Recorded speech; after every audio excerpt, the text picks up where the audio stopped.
پھر نوآبادیاتی دور کے بعد ملنے والی آزادی، پھر مواصلات کے جو جدید ذرائع ہیں اس نے دنیا کے مسلمانوں کو باہم جوڑنے میں بھی ایک اہم کردار ادا کیا۔ اب ہم بکھرے ہوئے اور منتشر نہیں ہیں، بلکہ ہم ایک دوسرے کے ساتھ گہرے طور پر وابستہ ہیں۔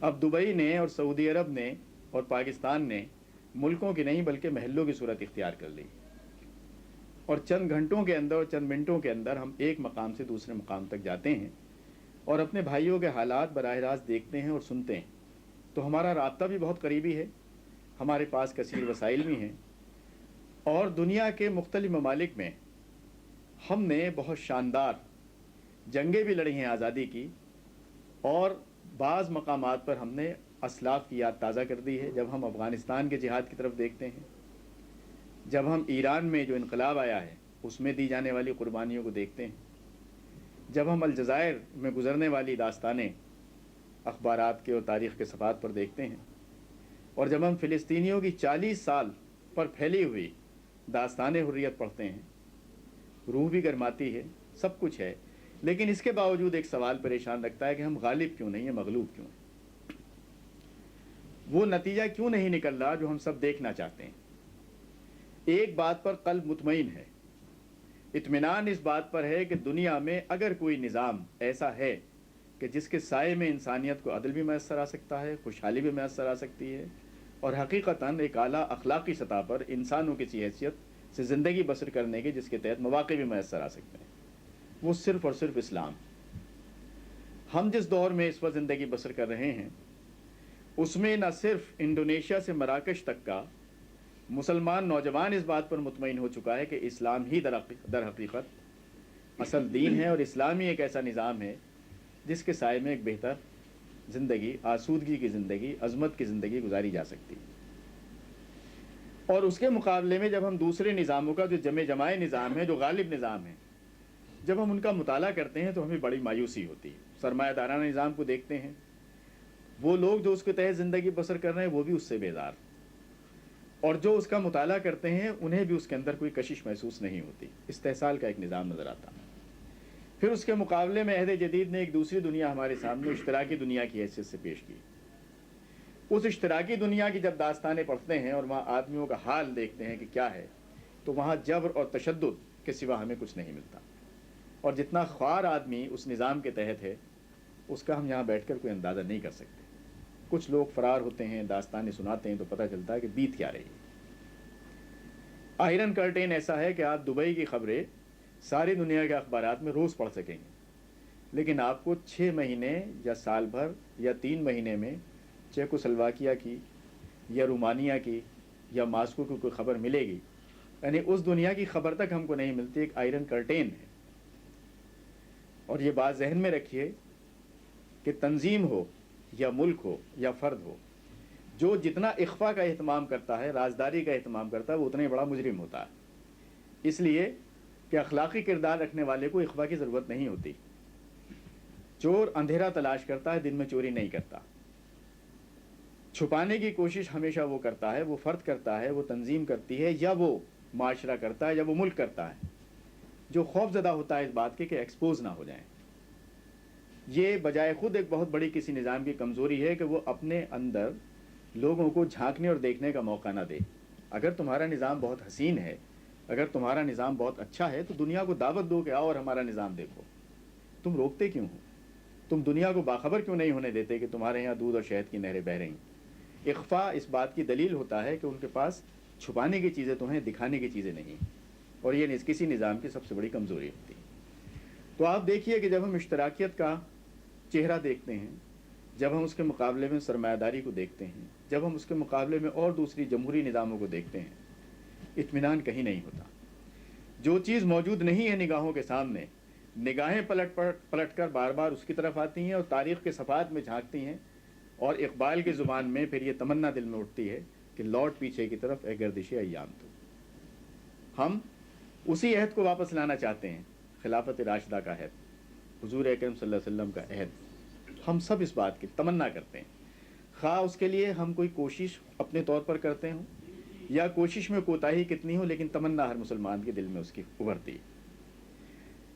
اب بڑا سوال یہ ہے کہ ہمارے پاس ذرائع ابلاغ بھی ہیں، اخبارات بھی ہیں، قرآن کریم کے جتنے نسخے اس دور میں تقسیم ہوئے ہیں شاید مجموعی طور پر 14 سال میں اتنے نسخے تقسیم نہ ہوئے ہیں، کیونکہ ہاتھ سے کتابت ہوتی تھی۔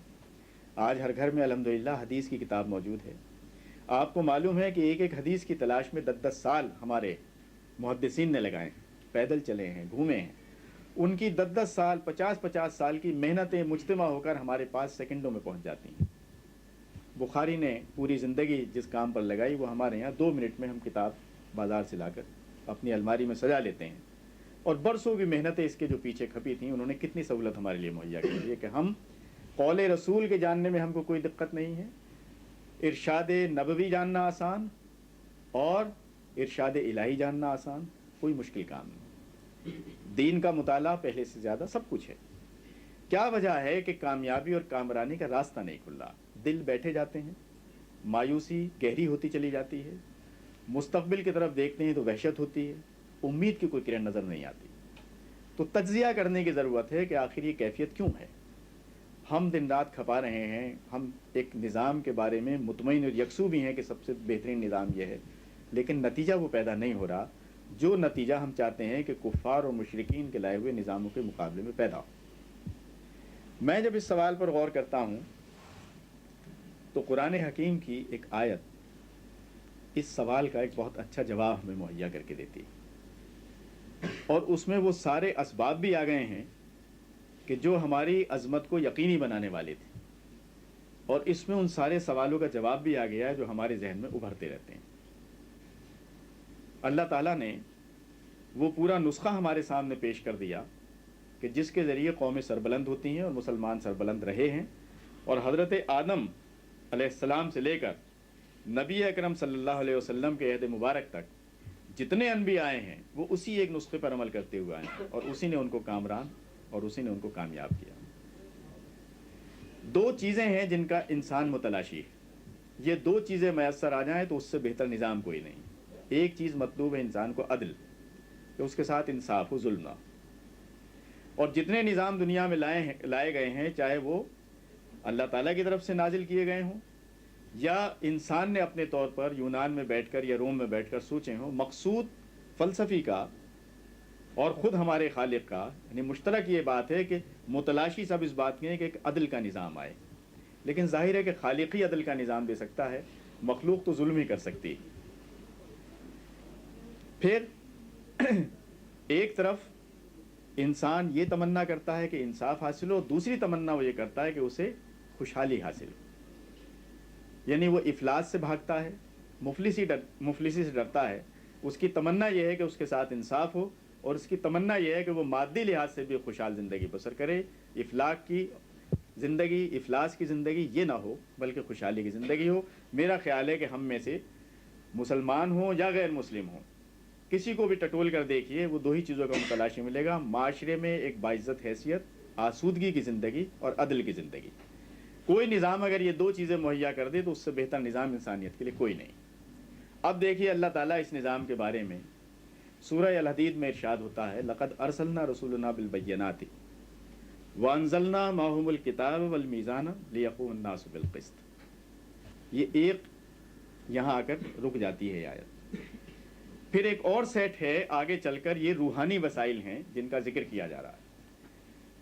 انسان کو اگر 2 چیزیں مل جائیں، روحانی وسائل جو اس کو ایک اخلاقی وجود عطا کر سکیں اور اسے حیوانیت سے اٹھا کر انسانیت کے اعلیٰ مقام پر فائز کر سکیں، اور جب وہ ایک اچھا انسان بن جائے تو پھر اسے کچھ مادی قوتوں کی اور مادی ذرائع کی ضرورت ہے تاکہ ان مادی وسائل اور ان مادی ضرورتوں کے ذریعے وہ خوشحالی کا ایک نظام لا سکے اور دنیا میں عزت کے ساتھ رہ کے، اس لیے اس کا الگ سے تذکرہ کیا گیا۔ وانزلنا الحدیدہ فیہ باس شدید ومنافع للناس۔ اب یہاں پہلے تو ایک چیز کے نازل کرنے کا ذکر کیا گیا کہ لقد ارسلنا رسولنا بالبینات، ہم نے رسول اتارے، اور دیکھیے تمام رسولوں کے بارے میں کہا جا رہا ہے، کسی ایک کے بارے میں نہیں، آدم سے لے کے حضور اکرم صلی اللہ علیہ وسلم تک ہم نے انبیاء اتارے، واضح نشانیوں کے ساتھ اتارے۔ نشانیوں سے مراد یہ کہ جو تصدیق کرتی تھی اس بات کی کہ یہ واقعتاً نبی ہیں، سند کے ساتھ اتارے ہیں، کوئی شک اور شبہ ان کی نبوت کے بارے میں نہیں۔ ہم نے واضح نشانیوں کے ساتھ انبیاء اتارے، اور انبیاء کو اتارنے کے ساتھ ساتھ ہم نے کتابیں نازل کی ان کے ساتھ، کسی کو زبور دی, کسی کو انجیل دی, اور آخر میں یہ قرآن نازل کیا. کتابیں دی. پھر ہم نے کتابیں نہیں دی, ہم نے میزان بھی دی. یہ میزان کیا ہے؟ سادہ سا ترجمہ اس کا ترازو, میزان. لیکن یہ کسی تاجر کی ترازو نہیں, یہ وہ ترازو ہے جو ہر شخص کے قلب و ذہن میں پیوست کر دی گئی ہے, اور جو ہر لمحے تول تول کر یہ بتاتی ہے کہ خیر کیا ہے اور شر کیا ہے, جائز کیا ہے, ناجائز کیا ہے, حلال کیا ہے, حرام کیا ہے. یہ وہ میزان ہے جو میزان اخلاق ہے, اور جو جسے ہم ضمیر بھی کہتے ہیں. کسی مفتی سے فتویٰ لینے کی ضرورت نہیں پڑتی, سب سے پہلا فیصلہ میرے عمل اور میری نیت کے بارے میں خود میرے اندر یہ میزان کر دیتی. جب ایک آدمی دودھ میں ملاوٹ کرتا ہے تو چاہے خریدار کو اس کا علم نہ ہو, لیکن وہ جانتا ہے کہ اس نے ملاوٹ کی. وہ جس ترازو میں یا جس پیمانے سے تول رہا ہے, وہ پیمانہ شاید اتنی گڑبڑ نہ کرتا ہو, لیکن اندر کا پیمانہ ایک سیکنڈ میں بتا دیتا ہے کہ تم کر کیا رہے ہو. سود کھانے والا جانتا ہے کہ میں کیا کر رہا ہوں, چوری کرنے والا جانتا ہے کہ میں. اس میزان کا ذکر کیا جا رہا ہے کہ ہم نے کتاب ہی نہیں دی, ظاہر بین الفاظ ہی نہیں دیے, تمہارے نفس کے اندر, تمہارے ضمیر کے اندر, تمہارے قلب کے اندر ہم نے ایک ترازو لگا دی ہے جو تول تول کر تمہیں بتاتی رہتی ہے کہ یہ جو قدم تم اٹھا رہے ہو یہ قہوہ خانے کی طرف جاتا ہے یا مسجد کی طرف جاتا ہے, اور یہ جو تم کمائی سمیٹ رہے ہو یہ رشوت کی ہے, یہ ڈاکے کی ہے, چوری کی ہے یا حلال کی. ہم ساری دنیا سے چیزوں کو چھپا سکتے ہیں, بیوی سے, والدین سے, بھائی سے, سب سے چھپا سکتے ہیں. کوئی چیز نہیں چھپتی تو ہمارے اپنے نفس سے نہیں چھپتی. سب سے زیادہ اچھا فیصلہ اور سب سے اچھا فتویٰ کسی بھی فعل کے بارے میں اندر سے ہمارا نفس دیتا ہے. یہ ہے وہ میزان جو اللہ تعالیٰ نے ہمارے سینوں کے اندر رکھ دی. اور یہ میزان ایسی مضبوط ہے کہ ہمارے معاشرے کی ناخواندہ عورت, ہمارے معاشرے کا ناخواندہ مرد, بوڑھا, ضعیف, ایک سیکنڈ ان کو یہ جاننے میں نہیں لگتا کہ کیا چیز صحیح اور کیا چیز غلط. نہ کتابوں میں پڑھا, نہ مدرسوں میں گئے, نہ کسی مفتی سے رجوع کیا, لیکن آپ کے گھر میں بیٹھی ہوئی ایک بوڑھی خاتون جو بیچاری انگوٹھا لگاتی ہے, اپنا نام بھی نہیں لکھ سکتی, وہ ایک سیکنڈ میں یہ بتا دیتی ہے کہ یہ چیز غلط ہے اور یہ چیز صحیح ہے, یہ جائز ہے یا ناجائز ہے, تم حرام کی طرف قدم بڑھا رہے ہو اور یہ چیز حلال ہے, وہ بھی جانتی. یہ اس کے پیدا کرنے والے نے اس کے نفس کے اندر رکھ دیا ہے. اور اسی لیے یہ جو منکر اور معروف کی اصطلاحات استعمال کی گئی, کہ معروف وہ چیز جو سب جانتے ہیں, ساری دنیا جانتی ہے, پڑھا لکھا, بے پڑھا لکھا, دنیا کے کسی بھی خطے میں رہنے والا ہر آدمی نیکی کو جانتا ہے, ہر آدمی برائی کو جانتا ہے. یہ ہے وہ میزان جو آپ کے سینے میں پیوست کی گئی. کہا یہ جا رہا ہے کہ ہم نے تمہاری ہدایت کے لیے, تمہیں انسان بنانے کے لیے نبی اتارے, اس کی کتابیں اتاری, ان کے ساتھ ساتھ ہم نے میزان اتاری. اور اب جہاں ان چیزوں کے نزول کا ذکر ہے, آخر میں آ کر ان سب کا تذکرہ کرنے کے بعد مقصد نزول بتایا جا رہا ہے. مقصد نزول کیا ہے؟ لِيَقُومَ النَّاسُ بِالْقِسْطِ, تاکہ عالم انسانیت قسط پر, عدل پر قائم ہو جائے. نبی کے اتارنے کا مقصد قیام عدل, کتاب کے اتارنے کا مقصد قیام عدل, میزان کے اتارنے کا مقصد قیام عدل. جتنی چیزیں گنوائی جا رہی ہیں ان کے اتارنے کا مقصد بتایا جا رہا ہے تاکہ تم عالم انسانیت کو عدل پر قائم کر سکو. اب اگر ہمارے پاس کتاب ہے, اگر ہمارے پاس نبی موجود ہے اور اس نبی سے ہماری محبت کا رشتہ بھی قائم ہے, اگر ہمارے پاس یہ میزان بھی ہے جو خیر و شر کی لگی ہوئی ہے ہمارے نفس کے, چیزیں تو موجود ہیں سب, لیکن جس مقصد کے لیے نازل کی گئی ہیں وہ ہمیں نظر نہیں آتا. تو اس کا مقصد یہ ہے کہ چیزیں موجود تو ہیں لیکن اپنے مقصد کی تکمیل نہیں کر رہی, کوئی خرابی پیدا ہو گئی. اس خرابی کو تلاش کرنے کی ضرورت ہے کہ ایسا کیوں ہے. اس لیے کہ اگر نبی کے آنے کا مقصد قیام عدل ہے, کتاب کے آنے کا مقصد قیام عدل ہے, میزان کے آنے کا مقصد قیام عدل ہے, تو یہ چیزیں تو موجود ہیں. جو چیز غائب ہے, جو موجود نہیں ہے, وہ چیز عدل ہے, وہی چیز جس کے خاطر یہ سب چیزیں نازل کی گئیں. آگے چلیے, اب آگے ایک اور چیز گنوائی جا رہی ہے, یہ تھے روحانی وسائل جو انسان کو انسان بننے کے لیے درکار ہے اور انسان کو ایک اعلیٰ اخلاقی کردار حاصل کرنے کے لیے ضروری. اب آپ کو مادی وسائل کی طرف لایا جا رہا, وانزلنا الحدید, اب آگے گنوایا جا رہا ہے, اور ہم نے یہ لوہا اور یہ فولاد اتارا. اور مفسرین کا اس پر اتفاق ہے کہ یہاں اس ایک لفظ کے اندر تمام جتنے مادی وسائل ہیں, لوہا ہو, تانبا ہو, پیتل ہو, ایلومینیم ہو, اور کوئی چیز ہو, ایٹم ہو, کوئی بھی چیز ہو, اس میں سب شامل ہے. یہ معدنیات کی طرف اشارہ. اور ہم نے تمہارے لیے لوہا اتارا. اب دیکھیے پہلے ذکر کیا گیا نبی کا، کتاب کا، میزان کا، اور اس کو نازل کرنے کا بالکل الگ ذکر ہے. یہاں سے دوسرا سلسلہ شروع ہوتا ہے. اور ہم نے لوہا اتارا، جہاں ان کے اتارنے کا مقصد بتایا گیا کہ اس کا مقصد یہ ہے کہ قیام عدل ہو، کیونکہ عدل نہیں ہو سکتا جب تک اخلاقی وجود نہ ہو. کوئی بد اخلاق آدمی دنیا میں عدل قائم نہیں کر سکتا. عدل وہ قائم کرے گا خارج میں اپنی ذات سے جو پہلے اپنے نفس کے اندر عدل قائم کر لے گا. اور اپنے نفس کو عادل بنانے کے لیے یہ اخلاقی وسائل درکار تھے. نبی کا ایک نمونہ درکار تھا، ایک کتاب ہدایت درکار تھی، اور ایک نفس کی گواہی درکار تھی کہ ہاں ہم یہ بات ٹھیک کر رہے ہیں یا یہ بات غلط کر رہے ہیں. ان وسائل سے ہمیں ایک عادلانہ نفس عطا کیا گیا، جس کو ہم تزکیہ نفس کی اصطلاح میں ایک اصطلاح کے اندر ہم سمیٹ لیتے ہیں کہ ہمارا تزکیہ ہو گیا. اور ہمیں اس خاکی وجود کے اندر ایک اخلاقی وجود ہمیں حاصل ہو گیا. اب جب اخلاقی وجود حاصل ہو گیا تو اب اللہ اپنی دوسری امانتیں آپ کے ہاتھ میں دیتا ہے اس اطمینان کے ساتھ کہ اب یہ مادی وسائل اگر ان کو ملیں گے تو اس کے پیچھے جو اخلاقی کردار ان کو مل چکا ہے وہ ان مادی وسائل کو عادلانہ ہی طریقے سے استعمال کرے گا. یہاں چھین جھپٹ نہیں ہوگی، یہاں استحصال نہیں ہوگا، یہاں لوٹ مار نہیں ہوگی. کیونکہ لوٹ مار اور استحصال وہاں ہوگا کہ جہاں لوٹ مار اور استحصال کرنے والے ہاتھوں کے پیچھے اخلاقی کردار نہ ہو. اخلاقی کردار ہوگا تو اللہ کی ساری امانتیں عدل کے ساتھ استعمال ہوں. جس طرح یہ بتایا گیا کہ ہم نے یہ چیزیں اس لیے اتاری ہیں تاکہ قیام عدل ہو، اب آگے بتایا جا رہا ہے ہم نے لوہا اس لیے اتارا ہے کہ اس میں دو چیزیں ہیں. اب گنوائی جا رہی ہیں. دو چیزیں کیا ہیں؟ ایک چیز تو یہ کہ فیہ باسن شدید، اس کے باس قوت اور طاقت کو کہتے ہیں. اس کے اندر بے پناہ ہم نے قوت رکھ دی، طاقت اس کے اندر رکھ دی اس لوہے کے اندر. وہ منافع للناس، اور اس کے اندر بے پناہ ہم نے منافع انسانوں کے لیے رکھ دی ہیں. اب اس پر غور کرنے کی ضرورت ہے کہ اللہ تعالیٰ نے جو پوری اسکیم اس دنیا میں ایک عادلانہ معاشرے کے قیام کے لیے پیش کی ہے، اس کے اجزاء گنوائے جا رہے ہیں کہ یہ ایک نسخہ ہے، اس نسخے کے یہ اجزاء ہیں، ان میں سے ایک کم ہو جائے گا تو نتیجہ پیدا نہیں ہوگا. جس طرح کسی طبیب کے نسخے میں آپ اجزاء میں رد و بدل کر ڈالیں، تناسب بھی بدل دیں، اس کا اجزاء بھی وہی ہوں تو نتیجہ پیدا نہیں ہوتا. تناسب بھی وہی رہنا چاہیے، اجزاء بھی وہی رہنے چاہیے، ترتیب بھی وہی رہنی چاہیے، ترجیحات بھی وہی رہنی چاہیے. اگر یہ کہا گیا ہے کہ پہلے آپ کو یہ گولی کھانی اور بعد میں یہ گولی کھانی اور آپ ترتیب بدلنے، پہلے والی بعد میں کھائیں اور بعد والی پہلے کھانے لگے، تب بھی نتیجہ پیدا نہیں ہوتا.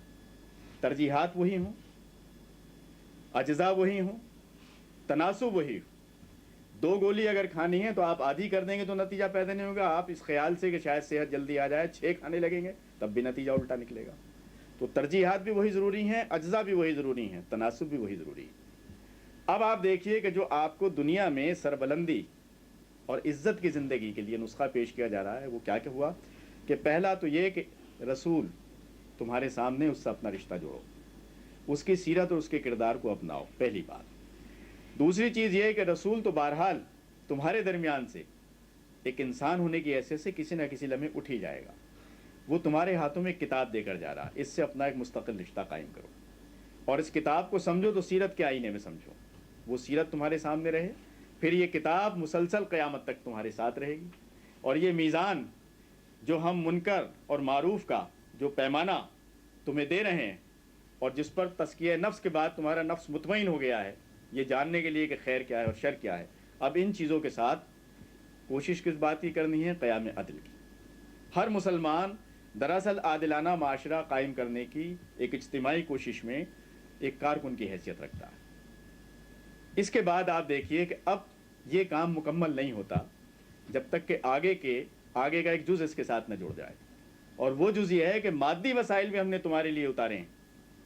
ہم نے یہ لوہا بھی تمہارے لیے اتارا ہے اور اس لیے اتارا ہے کہ اس میں تمہارے لیے قوت بھی ہے اور اس میں تمہارے لیے منافع بھی. لیکن بدبختی ہماری یہ ہے کہ ہم نے ان اجزاء میں سے پہلے اجزاء کو چھانٹ کر تو اپنا لیا کہ اچھا رسول بھی ہمارا، کتاب بھی ہماری، اور یہ معیار خیر و شر بھی ہمارا، یہ فتوے بھی ہمارے، کیا جائز ہے کیا ناجائز ہے. لیکن ایک چیز ایسی جو قرآن گنوا رہا ہے کہ تمہارے لیے اتاری گئی، اس کو ہم نے کہا کہ یہ کفار اور مشرکین لے جائیں، ہمیں اس کی ضرورت نہیں. لوہے اور فولاد سے جاپان والے کام لیں، فرانس والے کام لیں، برطانیہ والے کام لیں، امریکہ والے کام لیں، روس والے کام لیں، اس کا ہم مسلمانوں سے کیا تعلق؟ بس ہمارے لیے مسلح کافی ہے، تسبیح کافی ہے، یہ کتاب کافی ہے اور یہ سیرت کی کتابیں کافی ہیں، باقی ہم کو ضرورت نہیں. یہ ہے وہ مصیبت جس کی وجہ سے آج ہم اپنی اس نکبت سے اور اپنے اس ادبار سے نہیں نکل پا رہے کہ مادی قوتوں پر جو ہمیں دی گئی تھی اس پر کفار اور مشرکین کا غلبہ ہے، اور چونکہ ایک چیز ہمارے پاس سے چلی گئی کہ روحانیت تو رہ گئی، مادی وسائل ہاتھ سے چلے گئے، اور دنیا پر ظلم اس لیے آیا کہ مادی وسائل ان کے پاس چلے گئے جن کے پاس پہلی چیزیں نہیں ہیں، کیونکہ ان کا کوئی تزکیہ نفس نہیں ہے، ان کے پاس وہ اجزاء نہیں ہیں جو ان کو ایک اخلاقی کردار دیتے، تو اس اخلاقی کردار کے نہ ہونے سے وہ سارے وسائل جب ان کے ہاتھ میں گئے تو وہ ظلم کا ذریعہ بن گئے۔ اللہ تعالیٰ نے ترتیب یہ رکھی تھی کہ مادی وسائل کو اس نے بعد میں گنوایا، لوہا بعد میں گنوایا گیا، رسول سب سے پہلے آتا ہے۔ ترتیب دیکھیے، اس ترتیب کو اگر آپ الٹ پلٹ دیں گے نتیجہ پیدا نہیں ہوگا۔ اللہ تعالیٰ جس ترتیب سے کہہ رہا ہے کہ ہم نے رسول بھیجے ہیں، کتاب بھیجی ہے، میزان بھیجی ہے، پھر یہ فولاد بھیجا، اب فولاد تو ان کے ہاتھ میں چلا گیا جن کا تعلق نہ رسول سے، نہ کتاب سے، نہ میزان سے۔ ڈاکوؤں کے ہاتھ میں اللہ تعالیٰ کے وہ وسائل چلے گئے جن وسائل کو اللہ تعالیٰ نے کہا تھا کہ یہ تمہارے لیے اتارے جا رہے ہیں، اور انہیں استعمال کرنے سے پہلے یہ اخلاقی کردار حاصل کرنا تاکہ تم انہیں منصفانہ طریقے سے استعمال کر سکو۔ جب بھی دنیا میں یہ دو چیزیں اکٹھی ہو گئی ہیں، اخلاقی کردار اور مادی وسائل، عادلانہ نظام آ گیا۔ ساری دنیا کی تاریخ چھوڑ دیجئے، میں صرف قرآن حکیم کے چند قصص القرآن میں سے چند قصوں کی طرف آپ کو توجہ دلاتا ہوں، اسی سے وہ حقیقت واضح ہو جائے گی جس پر میں یہاں یہ اظہار خیال کر رہا ہوں۔ آپ دیکھیے کہ ہر دور میں دو چیزیں ساتھ ساتھ چل رہی ہیں، ایک دلیل اخلاقی کردار، اور اس کے ساتھ ساتھ ہر دور کے کچھ مادی وسائل ہیں جن پر اس دور کی ایک قوت غالب ہمارے سامنے آتی ہے۔ مثال کے طور پر بہت پیچھے کی طرف جائیے تو طالوت اور جالوت کا قصہ لیجئے۔ معلوم ہوا کہ اس ٹکراؤ میں اس زمانے میں چونکہ ابھی ارتقا نہیں ہوا تھا، ابھی مادی وسائل نے بہت ترقی نہیں کی تھی، تو آخری فیصلہ اس بات پر ہوتا تھا کہ اچھا ہو کشتی لڑ لیں، جو جسمانی طور پر تمہیں زیر کر لے۔ چنانچہ کشتی ہوتی ہے، اللہ کا ایک نبی کشتی میں اپنے دشمن کو زیر کرتا ہے، غالب آ جاتا ہے۔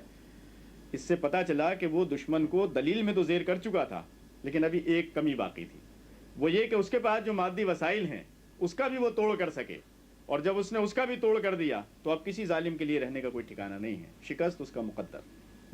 آگے چلیے، اس کے بعد ہم قصہ پڑھتے ہیں حضرت سلیمان کا۔ معلوم ہوا کہ اس دور کی ایک قوت، ملکہ سبا اس طرف ہے، ایک تسخیر کی قوت ہے، اور اس تسخیر کی قوت میں جب سبا کو شکست ہو جاتی ہے تب وہ حضرت سلیمان علیہ السلام کا دین بھی قبول کرتی ہے اور شکست بھی قبول کر لیتی ہے۔ اور آگے آئیے، حضرت موسیٰ علیہ السلام کا قصہ لیجئے کہ فرعون کے دربار میں جو دلائل قرآن نے پیش کیے وہ سب آپ کے ذہنوں میں محفوظ ہوں گے۔ دلیل کے میدان میں وہ ہکا بکا رہ جاتا ہے۔ حضرت ابراہیم اور نمرود کا قصہ پڑھیے، وہ جب مثالیں دیتے ہیں کہ میرا رب تو وہ ہے، تو وہ ہکا بکا رہ جاتا ہے، جو مشرق سے نکالتا ہے اور مغرب میں غروب کرتا ہے۔ فرعون اسی دلیل پر ہکا بکا رہ جاتا ہے کہ یہ تو وہ چیز ہے جو واقعتاً میں نہیں کر سکتا۔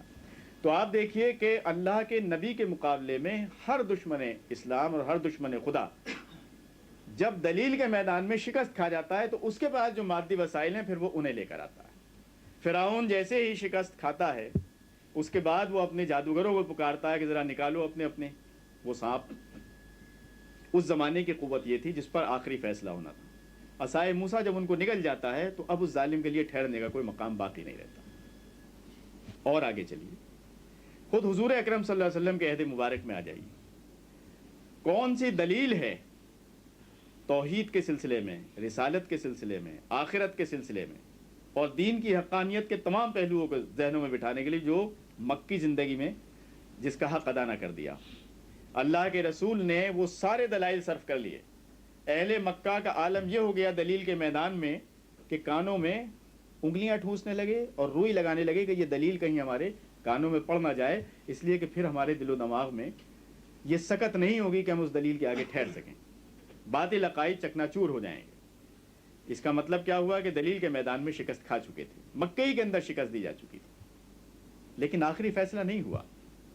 آخری فیصلہ جب دلیل میں شکست کھائے تو آخری فیصلہ کیا ہوا کہ سوتے میں قتل کر دو، تلوار سے فیصلہ ہونا ہے۔ دلیل کی بازی ختم ہو گئی، تلوار لے کر نکلتے ہیں اور پھر اللہ تعالیٰ ہجرت کے ذریعے اس وار سے بچاتا ہے، اپنے نبی کی حفاظت کرتا ہے، مدینے پہنچتے ہیں۔ یہ مادی قوت رکھنے والے اپنے مال اور اپنے تجارت اور اپنے اسلحہ کے بل پر اللہ کے نبی کا وہاں بھی تعاقب کرتے ہیں۔ آخری فیصلہ کہاں ہوتا ہے فتح و شکست کا؟ بدر کے میدان میں۔ بدر کے میدان میں مناظرہ نہیں ہوا، بدر کے میدان میں دلائل پیش نہیں کیے گئے، دلائل تو سارے پیش کیے جا چکے تھے. اب جو ان کے پاس آخری قوت باقی رہ گئی تھی وہ مادی قوت تھی، لہذا وہ اپنی ساری مادی قوت کو سمیٹ کر لے آئے. لیکن اس مادی قوت نے شکست کیوں کھائی جبکہ یہ کثیر تھی، اور اس طرف 313 تھے، ٹوٹی ہوئی تلواریں، ٹوٹے ہوئے نیزے، نہ کسی کے پاس زرہ، اونٹ بہت کم، گھوڑے بہت کم، وسائل کے لحاظ سے کچھ نہیں. لیکن ان وسائل نے نتیجہ کیوں پیدا کیا کہ ان وسائل کے پیچھے وہ مقدس نفوس تھے جن کا تزکیہ ہو چکا تھا، وہ اخلاقی کردار میں بہت بلند تھے. یہ چیز پہلے آ چکی تھی ان کے پاس، بعد میں ٹوٹی ہوئی تلوار آئی. تو ٹوٹی ہوئی تلوار چونکہ اخلاقی کردار رکھنے والوں کے پاس تھی، اس لیے اس نے بڑی بڑی مضبوط تلواروں کو ڈھیر کر دیا. اور وہ مضبوط تلواریں کیوں زیر نہ کر سکیں اسلحہ کی کثرت کے باوجود کہ اس کے پیچھے اخلاقی کردار نہیں تھا، اس لیے مقدر بنی شکست ان کا. لیکن جو بات میں آپ سے عرض کرنا چاہ رہا ہوں وہ یہ کہ چاہے حضرت موسیٰ کا دور لیجئے، چاہے حضرت سلیمان علیہ السلام کا دور لیجئے، چاہے حضرت داؤد علیہ السلام کا دور لیجئے. حضرت داؤد علیہ السلام کے دور میں کیا ہوتا ہے؟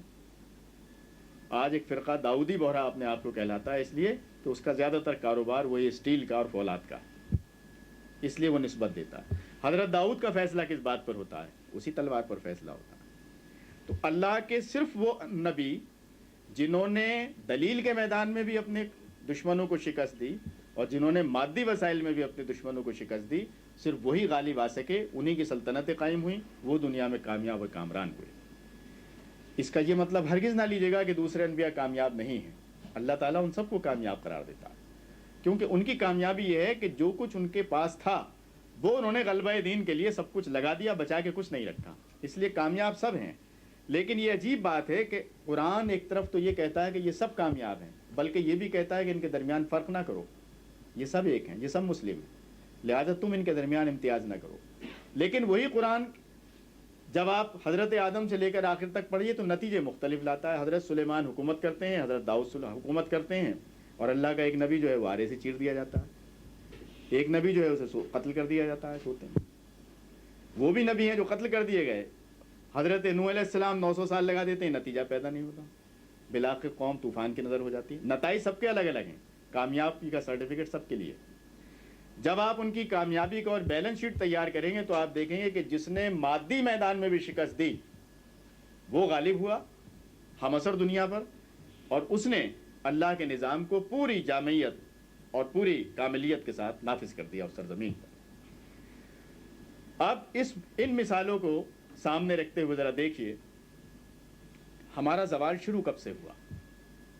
ہمارا زوال اس وقت سے شروع ہوا جب یورپ میں صنعتی انقلاب آیا، اور یورپ میں صنعتی انقلاب آنے کے بعد وہ اپنے مشینی ہتھیار لے کر، وہ اپنے بڑے بڑے جہاز لے کر مسلم دنیا کی طرف نکلے، اور اس طرح گزرتے چلے گئے انڈونیشیا تک جیسے مکھن میں سے بال گزر جاتا. وجہ کیا تھی؟ بڑے بڑے صاحب ایمان موجود تھے. کیا ٹیپو نے کوئی کمی کی اپنا فرض ادا کرنے میں؟ کیا کسی اور مجاہد نے الجزائر میں یا دوسری جگہ لوگوں نے مقابلے کیے؟ لیکن ایک توازن طاقت بگڑ گیا تھا. اللہ تعالیٰ نے مادی وسائل بھی ہمیں دیے تھے، اللہ تعالیٰ نے اخلاقی وسائل بھی ہمیں دیے تھے. ہم اپنی غفلت کی وجہ سے ہم پر ایک دور آیا کہ جس میں ہم اس جدید علوم میں، سائنس میں اور تسخیر کائنات سے تعلق رکھنے والے جو علوم تھے ان سب سے ہم نے قطع تعلق کیا. کوئی تصوف کی وادی میں جا کر لیٹ گیا، کسی نے چلا کسی شروع کر دی اور اس نے کہا کہ بس یہی میرے لیے کافی ہے. اور وہ جو دنیا میں ایک مقابلہ تھا مادی وسائل کے اندر اپنا اپنا رول ادا کرنے کا، اس میں مسلمان پیچھے چلے گئے، کفار و مشرکین آگے نکلے، صنعتی انقلاب آیا. وہ آپ کے پاس بارودی ہتھیار لے کر اور اسی الحدید میں جو قوتیں موجود تھیں جسے اللہ تعالیٰ کہہ رہا ہے کہ فی باس شدید، اس کے اندر بے پناہ قوت ہے، وہ قوت منتقل ہو گئی وہاں. اور جب وہ قوت لے کر ہمارے سامنے آئے تو ہم توپوں کے سامنے تلوار لہرا رہے تھے کھڑے ہوئے. توازن بگڑ گیا اور وہ نتیجہ پیدا نہ ہو سکا. ہم نے قیمتی جانیں دیں، خون دیا، سب کچھ دیا، نتیجہ پیدا نہیں ہو سکا. تو سوال یہ ہے کہ اللہ تعالیٰ نے تو یہ نہیں کہا تھا کہ روحانی وسائل تمہارے لیے ہیں اور یہ مادی وسائل کفار و مشرکین کے لیے ہیں. یہ تقسیم خود ہم نے اپنی حماقت سے کر ڈالی. اللہ کے رسول کا عالم یہ تھا کہ حضرت سیف انصاری ایک بزرگ تھے جو اپنا ڈھلائی گھر ایک رکھتے تھے چھوٹا تھا، اس میں تلواریں بناتے تھے، نیزے بناتے تھے اور جس کے اندر وہ اسلحہ تیار کرتے تھے. اور رسول اکرم صلی اللہ علیہ وسلم اکثر وہاں جا کر اور کبھی تلوار کی دھار دیکھتے تھے اور کبھی ان کی مضبوطی دیکھتے تھے اور ان کو پیٹ ٹھوکتے تھے کہ ہاں جی بہت عمدہ کام تم انجام دے رہے ہو. قرآن کہہ رہا ہے کہ اپنے گھوڑے تیار رکھو, اور وہ ہمیں کفار و مشرکین کے مقابلے میں ہر وقت کمر بستہ رہنے کی ہدایت کرتا ہے. لیکن ہم نے تو کمر بھی کھول دی, پیٹی بھی کھول دی, مادی وسائل بھی ان کے حوالے کر دیے. اب نتیجہ دیکھیے کہ کیا نکل رہا ہے. نتیجہ یہ نکل رہا ہے کہ ذرا قوت کا تصور کہ اس فولاد نے آج کی دنیا کو کیا قوتیں دیں. یہ ٹینک کاہے سے بنا ہے, یہ طیارے کاہے سے بنے, یہ F-16 کاہے سے بنے, یہ تسخیر کائنات اور چاند پر پہنچنے کی کوشش جو ہو رہی ہے کاہے سے بنی ہے. یہ اسی ایک چیز سے بنی ہے جسے قرآن الحدید کہہ رہا ہے, اور جس کی اہمیت اتنی ہے کہ اللہ تعالیٰ نے اس پوری صورت کا عنوان ہی الحدید رکھ دیا. حالانکہ اس میں اور بھی بہت سے الفاظ تھے, لیکن جب اللہ تعالیٰ ایک پوری عبارت سے چن کر اور ایک لفظ کو بناتا ہے عنوان کسی آیت کا, اس کا مقصد یہ ہے کہ اس پوری عبارت کے اندر جو آگے آپ پڑھنے والے ہیں سب سے زیادہ اہم چیز وہ ہے جو اس کا عنوان بنائی گئی. اب آپ دیکھیے کہ یہ سارا پیٹرول کا کاروبار ہو, اسلحہ کا کاروبار ہو. آپ کو معلوم ہے کہ آج اسلحہ کے کاروبار نے ہم پر کیا قیامت ڈھائی. یہاں شاید کتاب موجود ہو, آرمز بازار کتاب پڑھیے, آپ کو پتہ چلے گا کہ جب انگریز, فرانسیسی اور یہ دوسرے جرمنز اور ڈچ یہ ہماری نو آبادیات میں رہتے تھے آ کر, اور یہ ہم پر اپنی فوج بھی رکھتے تھے, اپنا ایڈمنسٹریشن بھی رکھتے تھے. اس وقت یہ جو کچھ سمیٹ کر ہمارے یہاں سے لے جاتے تھے, آج کے اعداد و شمار سے پتہ چلا کہ اب فوج رکھے بغیر, ایڈمنسٹریشن چلائے بغیر, صرف اسلحہ کے ذریعے, پیٹرول کے ذریعے اور تجارتی اشیاء کے ذریعے یہ ہمارے ملک کی دولت کھینچ کر اس طرح لے جاتے ہیں کہ اس وقت کے مقابلے میں 20 گنا زیادہ اور 25 گنا زیادہ یہ ہمارا استحصال کر رہے ہیں. ہم کس فریب میں مبتلا ہیں کہ ہم آزاد ہو گئے؟ کیا آزادی کس چیز کا نام؟ آزادی تو دراصل اس اختیار کا نام ہے جس میں میرے پاس اختیار تصرف آ سکے. یہ چیز میری اس وقت ہے جب یہ میرے تصرف میں ہو, لیکن اگر یہ میرے تصرف میں ہی نہیں ہے بلکہ یہ کسی اور کے تصرف میں ہے جو ہم سے ہزاروں میل دور بیٹھا ہے, تو پھر کاہے کی آزادی؟ میں آپ کو ایک بہت چھوٹی سی مثال سے اس صورتحال کی سنگینی کا اندازہ کرانا چاہتا ہوں کہ جب انگریز بر صغیر میں حاکم تھا, جہاں کہ ہم اکثر رہنے والے ہیں جو یہاں موجود ہیں, جب انگریز ہمارے یہاں حکومت کرتا تھا بر صغیر میں, تو اس نے ہمارے یہاں سے لوٹی ہوئی دولت سے اپنے لندن یہ سب بنائے, برمنگم اور لندن, خوب اپنے ملک کو ترقی دی. لیکن اس کے ساتھ ساتھ پورے بر صغیر میں ریلوے لائن کا جال بچھایا, نہری نظام قائم کیا, سڑکیں بنائیں, ٹیلی کمیونیکیشن کا نظام بنایا, ڈاکخانے, کچہری, عدالتیں, اسکول, یونیورسٹیاں, میونسپلٹیز, ڈسپینسریز, ہاسپٹلز, یہ تمام جو انفراسٹرکچر ہے یہ کس زمانے میں بنا؟ اسی دور غلامی کے اندر. آج کراچی میونسپل کارپوریشن ہو یا لاہور کا ریلوے اسٹیشن ہو, یہ کس دور میں بنا؟ اسی عہد غلامی کے اندر. اور یہ اس وقت بنا جب وہ سمیٹ کر سب لے جاتے تھے, ہم پر 2-4% خرچ کرتے تھے صرف. لیکن آج ہم آزاد, وہ ہمارا نہری نظام, ہماری سڑکیں, ہماری ریلوے اور تمام عمارات سونپ کر چلے گئے. اب کیفیت کیا ہے کہ پاکستان کا مزدور باہر کی دنیا میں جو کچھ کماتا ہے اور اپنے ملک بھیجتا ہے, اس کو لیجئے, کھیتوں کی پیداوار کو لیجئے, کارخانوں کی پیداوار کو لیجئے, جو کچھ ہم کماتے ہیں اپنی محنت سے, جب ہم وہ سب جمع کر لیتے ہیں تو وہ سب جمع شدہ رقم جو ہے ان کی جھولی میں صرف تین بلوں کے تحت سب ادا کر دی جاتی ہے. اور ہمارے اعداد و شمار یہ ہیں کہ اگر ہم کسی گاؤں کے اندر پینے کے پانی کا ایک نلکا لگاتے ہیں یا ہم ایک پرائمری اسکول کھولتے ہیں تو ہم قرضے کی رقم سے کھولتے ہیں. سوال یہ ہے کہ جب ہم غلام تھے تو ہمارے انہی وسائل سے انہوں نے اپنے لندن اور پیرس بنا لیے, 2 عالمی جنگیں لڑ لی, اور ہمارے یہاں بھی اتنا کام کر گئے, پل بھی بنا گئے, سڑکیں بھی بنا گئے, ریلیں بھی بنا گئے, سب کام کر گئے. ہم ان ریلوے لائن میں 1 میل کا اضافہ نہیں کر سکے. ہم ساہیوال سے لاہور تک کی سڑک ڈبل کرنا چاہتے ہیں تو معلوم ہے ورلڈ بینک سے قرضہ لینا پڑے گا.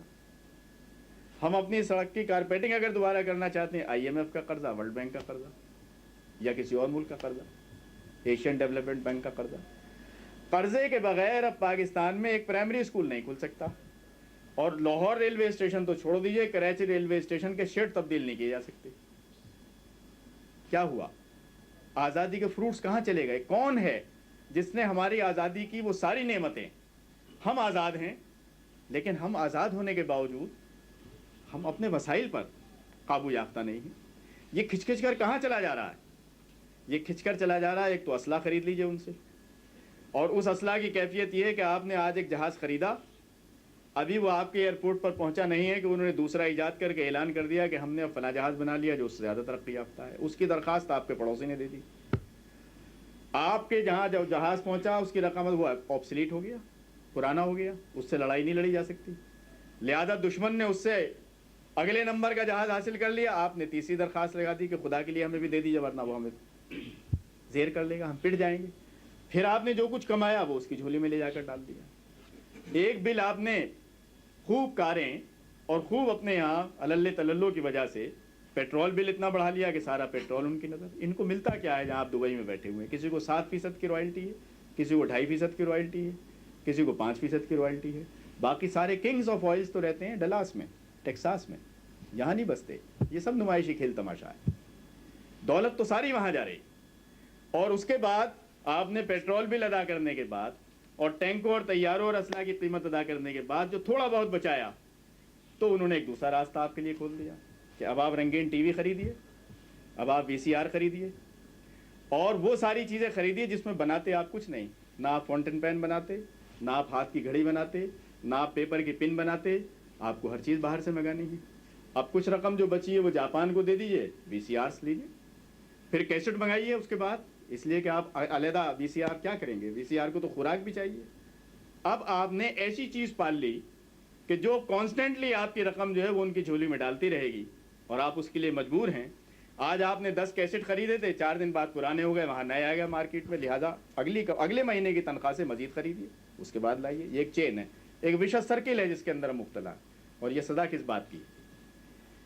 گھر کا جائزہ لیجئے یا دفتر کا جائزہ لیجئے, ایک فہرست مرتب کیجئے اور اس میں صرف یہ لکھتے جائیے کہ جو چیز میرے زیر استعمال گھر میں یا آفس میں ہے وہ مسلم دنیا کی بنی ہوئی کتنی ہے اور اس کے بنانے والے مسلم دنیا سے باہر کے کتنے ہیں. پتہ چلے گا کہ 2% بھی نہیں ہے. ہم تو اپنی نہ گھڑی بنا رہے, نہ یہ جو چیزیں میرے سامنے رکھی ہیں نہ یہ ہماری بنائی ہوئی, نہ میری جیب کا قلم ہمارا بنایا ہوا ہے, نہ میرے ہاتھ کی گھڑی بنائی ہوئی ہے, نہ آپ کے آفس کی, نہ آپ کے گھر کی. اکثر اشیاء آپ کو وہ ملیں گی جو ساری کی ساری 90-95% کس کی بنائی ہوئی ہیں. کچھ جرمن سے منگا رہے ہیں, کچھ فرانس سے منگا رہے ہیں, کچھ برطانیہ سے منگا رہے ہیں. اور یہ مسلم دنیا جو اسرائیل سے لڑنا چاہتی ہے, ذرا برطانیہ میں چھپنے والے وہ حقائق تو دیکھیے کہ یہ تو مکھن اسی یہودی کا کھا رہے ہیں, یہ تو بسکٹ بھی اسی کے کھاتے ہیں, اور یہ تو ساری اشیاء اس کی تیار کردہ کھا رہے ہیں. اور کیا ستم ہے کہ امریکہ میں تمام جو انڈسٹری ہے اسلحہ کی اس کے 95% مالکان یہودی ہیں, پرائیویٹ انڈسٹری. اور آپ اسی اسرائیل سے لڑنے کے لیے کہتے ہیں کہ آپ سے چونکہ ہمیں لڑائی لڑنی ہے لہذا ایک جہاز ہمیں بھی دے دیجئے اور یہ لیجئے ہماری ساری رقم. اور آپ ساری رقم اس کی جھولی میں ڈال دیتے ہیں. لیکن وہ ظالم آپ کو وہ ہتھیار کیسے دے گا جس سے وہ خود زیر ہو جائے؟ اسلحہ کی فروخت سے اس کا مقصد صرف آپ کی جیب سے رقم نکالنا ہے, آپ کو طاقتور بنانا نہیں ہے. آپ اسلحہ لیتے چلے جائیے, آپ کو وہ مسلسل اسلحہ دیتا چلا جائے گا, ڈھیر لگاتے چلے جائیے, لیکن آپ کبھی اس قابل نہیں ہوں گے کہ اس اسلحہ کی مدد سے اس کو آپ زیر کر سکیں. کیوں؟ اس لیے کہ بنانے والا تو وہ ہے, اس کی مرضی ہے, جو چاہے گا آپ کو سیل کرے گا, جس پر جب چاہے گا پابندی لگا دے گا.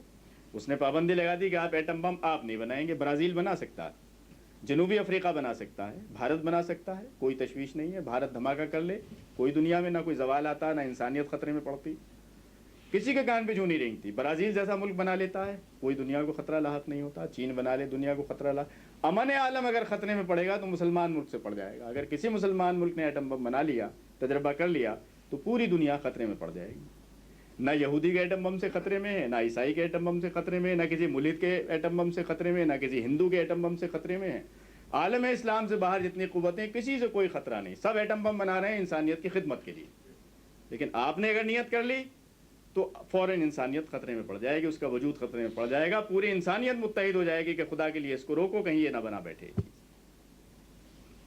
آپ اندازہ کیجئے کہ جو چیز اللہ تعالیٰ نے آپ کے لیے اتاری تھی, اب ذرا اندازہ کر لیجئے, ان دونوں لفظوں پہ غور کر لیجئے کہ لوہے میں جو قوت قرآن گنوا رہا ہے کہ ہم نے اس میں قوت رکھی ہے تمہارے لیے, وہ قوت کس کے پاس ہے؟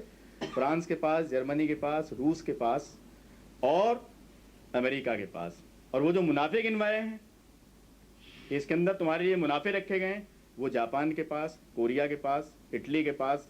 کسی کا ریفریجریٹر ہے, کسی کا فریج ہے, کسی کا ایئر کنڈیشنر ہے, کسی کا کیمرہ ہے, کسی کی گھڑی ہے, کسی کی کار ہے، کسی کا رنگین ٹیلی ویژن ہے، کسی کا VCR ہے.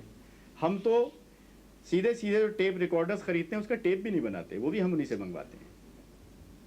کیا اس کیفیت کے ساتھ اور تمام ان مادی منافعوں کو کفار کی گود میں پھینکنے کے بعد اور تمام ان قوتوں کو کفار اور مشرکین کے حوالے کر دینے کے بعد یہ ممکن ہے کہ ہم سے تلاوت سے قرآن کریم کی؟ یہ میں مذاقاً نہیں کہہ رہا، بہت دکھ کے ساتھ کہہ رہا ہوں، کیونکہ جب اللہ تعالیٰ ہی نے یہ فیصلہ کر دیا کہ تمہیں عزت و سربلندی نہیں میسر آ سکتی جب تک یہ نسخہ پورا مکمل نہیں ہوگا تمہارے پاس. ہم نے تو تمہارے لیے رسول اتارے ہیں، ہم نے تمہارے لیے قرآن اتارا ہے، ہم نے تمہارے لیے میزان اتاری ہے، ہم نے تمہارے لیے فولاد اتارا ہے، اور ہم نے تمہارے لیے اس فولاد کے اندر یہ قوت رکھی اور یہ منافع رکھے ہیں. ہم کہیں نہیں صاحب، ہمیں یہ ساری عنایتیں آپ کی نہیں چاہیے، بس ہمارے لیے 2-3 چیزیں کافی ہیں. نعت ہم پڑھتے رہیں گے تاکہ حضور اکرم صلی اللہ علیہ وسلم کے ساتھ رشتہ محبت کا اظہار ہوتا رہے، اور تلاوت ہم کرتے رہیں گے، اور اس میں ہم جاپان سے درآمد کردہ کیسٹ میں خوبصورت آواز میں اس تلاوت کی جو کیسٹس ہیں وہ سنتے رہیں گے. بس اس سے ہمارا بیڑا پار ہو جائے گا. یہ ہے وہ بدنصیبی ہماری کہ جان دینے کا جہاں تک تعلق ہے، مجھے بتائیے کہ آج افغانستان میں جس طرح جان دے رہا ہے مسلمان، واقعہ یہ ہے کہ میدان بدر کے واقعات تازہ ہو جاتے ہیں. جس طرح وہ اپنی جان دے رہا ہے اپنے ایمان کو بچانے کے لیے، اپنے مسلم ملک کے کردار کو بچانے کے لیے، اس کی دور دور تک تاریخ میں کوئی نظیر نہیں ملتی. کیا وہ کھاتا ہے، کس طرح وہ لڑتا ہے، وہ ایک الگ موضوع ہے جو شاید میں کسی اور اجتماع میں آپ کے سامنے پیش کروں، کہ آپ کوئی اندازہ نہیں کر سکتے کہ جس طرح وہ جان دے رہا ہے اور جس طرح وہ اسلام کی خاطر اپنے آپ کو فنا کیے ہوئے. لیکن اپنے دلوں کو ٹٹول کر دیکھیے کہ ہمیں جہاں ان کی اس جرات مندی پر اور اس قربانی پر بے پناہ ہمیں فخر ہے، اور ہم ان کی اس قربانی کا ہر جگہ چرچا کرتے ہیں، ان کی مدد بھی کرنے کی کوشش کرتے ہیں، ان کی کامیابی کے بارے میں یقین کی کیفیت ہمارے دلوں میں کتنی ہے. کیا کبھی کبھی ہم یہ محسوس نہیں کرتے کہ خدا نہ خواستہ یہ شکست میں نہ بدل جائے یہ ساری فتح؟ کوئی شک نہیں کہ انہوں نے بہترین لڑائی، کوئی شک نہیں کہ انہوں نے روس جیسی قوت کے مقابلے میں ایک سیسا پلائی ہوئی دیوار بن کر اپنے ملک کو بھی بچانے کی کوشش کی ہے اور اپنے پڑوسی ممالک کو بھی بچانے کی کوشش کی ہے. لیکن ابھی ہم کچھ نہیں کہہ سکتے، یہ لڑائی جاری ہے. 5 سال گزر گئے، 6 سال گزر گئے، ابھی یہ جاری. آخری نتیجہ کیا نکلے گا؟ جب میں اس آیت کو دیکھتا ہوں اور اس کے اندر اللہ تعالیٰ کی طرف سے یہ واضح طور پر یہ بات مجھے نظر آتی ہے کہ روحانی وسائل بھی ہم نے تمہیں دیے تھے اور مادی وسائل بھی تمہیں دیے تھے، تو جب ہم نے سائنسی میدان میں تحقیق چھوڑ دی، تعلیم چھوڑ دی، تربیت چھوڑ دی، ہماری بدنصیبی تو اس درجے پر پہنچی کہ ابھی میں کھانے پر جس گفتگو کا ذکر کر رہا تھا وہ یہ تھی کہ بر صغیر پر یہ تاریخ کی تمام کتابوں میں لکھا ہوا کہ واسکو ڈی گاما جب نکلا ہندوستان آنے کے لیے تو یورپ میں ہندوستان سونے کی چڑیا مشہور تھا، اور اس زمانے میں ہندوستان صنعت کے میدان میں ساری دنیا میں سب سے آگے تھا. اور بابر جو توپ لے کر آیا تھا ابراہیم لودھی کے مقابلے میں، وہ بابر کی اپنی بنائی ہوئی تھی، مسلمان کی بنائی ہوئی تھی. آج مسلمان توپ ووپ نہیں بناتا، چھوڑ دیا اس نے کاروبار. اور جن سوئیوں سے سلے ہوئے کپڑے آگرے کے قلعے میں اور دہلی کے قلعے میں اور مختلف جگہ موجود ہیں، اس کی سوئی جاپان سے درآمد نہیں ہوتی تھی، یہیں بنتی تھی. آج تو بر صغیر میں کوئی سوئی بنانے والا نظر نہیں آتا، جاپان سے آتی ہے، کوریا سے آتی ہے. ہم نہیں بنا سکتے، ہم سوئی نہیں بنا سکتے. کپڑا سینے کی سوئی سے لے کر اور بڑے بڑے اسلحہ تک ہر چیز میں جو بات ابھی عرض کر رہا تھا وہ یہ کہ جس وقت ہم ہندوستان میں متحدہ ہندوستان میں رہتے تھے تو کیفیت یہ تھی کہ صنعت کار صرف مسلمان تھا اور ہندو مال سوداگر تھا، مال بیچتا تھا. آپ نے دیکھا ہوگا کہ بہت سے شہر تو صرف صنعت کی وجہ سے مشہور تھے. مراد آباد کا برتن، علی گڑھ کا تالا، میرٹھ کی قینچیاں، رامپور کے چاقو چھری، یعنی آپ ہندوستان میں جتنی صنعت تھی اس دور کی، جو کچھ بھی بنتا تھا وہ مسلمانوں کے ہاتھ سے بنتا تھا. ہندو نہیں جانتا تھا بنا، ہندو تو آپ سے لیتا تھا اور بازار میں فروخت کرتا، تجارت کرتا. ہم نے 40 سال گزار لیے آزادی کے بعد. آج کیفیت کیا ہے کہ صنعت جیسے میدان میں جس کا کبھی ہندو نے تصور نہیں کیا تھا، آج وہ آگے ہے. آج وہ صنعت کے میدان میں اتنا آگے چلا گیا کہ وہ ٹینک بھی بنا رہے ہیں، طیارے بھی بنا رہے ہیں، بحری جہاز بنا رہے ہیں. اور ہم مسلمان جو پیدائشی صنعت کار تھے، ہمارے زوال کا عالم یہ ہے کہ ہم پیچھے ہٹتے ہٹتے اس سطح پر آ گئے کہ جو ہماری بہترین صنعت تھی ٹیکسٹائل کی، اسے بھی اب ہم بیمار صنعت کہتے ہیں، اس میں بھی گئے. گزارا کاہے پر ہو رہا ہے؟ سب اس کاروبار میں لگے ہوئے ہیں. کھیتوں کا چاول بیچیے، باغوں کے کینو بیچیے، کچھ امرود اور کیلے لے جا کر اور آم بیچ دیجئے، بس اس پر ملک چل رہا ہے۔ کیا ہم دنیا میں اسی طرح سربلند رہ سکیں گے؟ یہی وہ لچھن ہیں جن سے قومیں عزت اور آبرو کی زندگی بسر کر سکتی ہیں؟ یہ ہیں وہ بنیادی سوالات جو ہمارے سامنے موجود بھی ہیں، لیکن جن کا کوئی جواب ہمیں نظر نہیں آتا۔ اس آیت کے اندر پورا جواب موجود ہے کہ مسلمانوں تمہاری بدبختی۔ حضرت سلیمان کو دیکھیے کہ مادی وسائل پر ان کا تصرف کتنا ہے، حضرت یوسف علیہ السلام کو دیکھیے کہ حکومت کے ساتھ ساتھ مادی وسائل پر ان کو قدرت کتنی حاصل۔ حضور اکرم صلی اللہ علیہ وسلم جب وہ ایک مرتبہ بدر میں شکست دے دیتے ہیں روحانی اور مادی وسائل کی یکجائی سے، روحانی وسائل ان کے ساتھ مکے میں بھی تھے لیکن وہاں نتیجہ پیدا نہیں ہو سکا، دونوں کے یکجا ہونے کے بعد غلبہ، سیاسی قوت، اور اس شکست کے بعد پھر اگلی منزلیں کیا ہیں؟ فتح مکہ کی منزل، پھر فتح ایران کی منزل، پھر فتح شام کی منزل ہے، پھر آدھی دنیا گزیر کرتے چلے جاتے ہیں، اسپین تک پہنچتے ہیں۔ اور اس وقت حضور اکرم صلی اللہ علیہ وسلم کی خالص اس مسئلے کو سامنے رکھ کر دیکھیے کہ سوچ کیا تھی۔ ایک شامی پکڑا جاتا ہے، ایک رومی پکڑا جاتا ہے، پوچھتے ہیں پڑھا لکھا ہے؟ معلوم ہوا کہ تعلیم یافتہ ہے۔ ڈیوٹی یہ ہے کہ ہمارے 10 بچوں کو تعلیم دو، تم رہا کر دیے جاؤ گے، تمہیں کوئی قید نہیں۔ قرآن کی تعلیم اس سے نہیں مطلوب تھی۔ جتنے ہمس اور علوم تھے، اگر تمہیں فارسی آتی ہے ہمارے بچوں کو فارسی پڑھاؤ، تمہیں حساب آتا ہے اس کو حساب پڑھاؤ، تمہیں رومی زبان آتی ہے اس کو رومی پڑھاؤ۔ جب ہم نے ساری دنیا کے علوم حاصل کیے، ہم نے یونانیوں سے بھی سیکھا، رومیوں سے سیکھا، تو پھر انہی کے استاد بن گئے۔ 10-15 سال کے اندر یورپ والے ہمارے آنے لگے، بغداد آنے لگے، اسپین آنے لگے۔ ہم نے تمام علوم کو سمیٹ لیا، اور ہمس اور علوم میں ہماری حیثیت یہ تھی کہ ہم تفسیر میں اور فقہ میں اور حدیثی میں آگے نہیں تھے، ہم ریاضی میں سب سے آگے تھے، ہم فلکیات میں سب سے آگے تھے، اور ہم سائنسی لیبوریٹریز دنیا کی بہترین ہمارے یہاں تھیں۔ وہ خردبینیں جو ستاروں کا حساب لگاتی ہیں بیسٹ، وہ ہمارے پاس تھیں۔ ساری دنیا کے علوم ہمارے پاس آئے، لیکن جب ہم نے اس سائنسی علوم سے، ہمس اور علوم سے رشتہ توڑا اور ہم نے کہا کہ بس صرف یہ جو ہماری تعلیم ہے یہ دینی تعلیم ہے، دنیا سے ہمارا واسطہ نہیں ہے، ہمارے پاس ادبار ہوتا چلا گیا۔ مجھے اس معاملے میں کوئی شک و شبہ نہیں ہے کہ ترجیح کے لحاظ سے اولیت اسی کو حاصل ہے، دین کی تعلیم کو، حدیث کی تعلیم کو، اس لیے کہ اللہ تعالیٰ ترتیب سے وہی گنوا رہا۔ رسول کے ساتھ رشتہ کیا ہونا چاہیے، کتاب کے ساتھ کیا ہونا چاہیے، میزان کے ساتھ کیا ہونا چاہیے، لیکن اگلے حصے کو ساقط نہیں کرتا، ہم نے ساقط کر دیا۔ ہم ایک چیز پر آ کر رک گئے، اور آگے جو اللہ تعالیٰ نے کہا کہ وَأَنزَلْنَا الْحَدِيدَ، ہم نے یہ بھی تمہارے لیے ہوتا، ہم نے کہا بس اس کی ہمیں ضرورت نہیں، یہ آپ اوروں کے حوالے کر دیجئے، ہمارے لیے اتنا کافی۔ یہیں سے آ کر ہمارا زوال شروع ہوا۔ آپ دیکھیے کہ اگر دعاؤں سے، اگر کردار سے، اگر روحانی قوت سے بات مکمل ہو جاتی تو نبی سے آگے کوئی اس درجے پر کھڑا ہوا نہیں، کوئی پیر صاحب، کوئی مفسر دین، کوئی ماہر سے ماہر محدث، کسی اعتبار سے خاک پا کے برابر بھی نہیں ہے، نہ صحابہ کرام کے اور نہ رسول اکرم صلی اللہ علیہ وسلم کے۔ لیکن اگر میدان بدر میں انہیں تلوار اٹھانی پڑتی ہے، انہیں خود پہننی پڑتی ہے، انہیں گھوڑا کی پیٹھ استعمال کرنی پڑتی ہے، اور انہیں جا کے ٹکرانا پڑتا ہے مادی وسائل کے ساتھ بھی، تو ہم اس سے بے نیاز کیسے ہو سکتے ہیں؟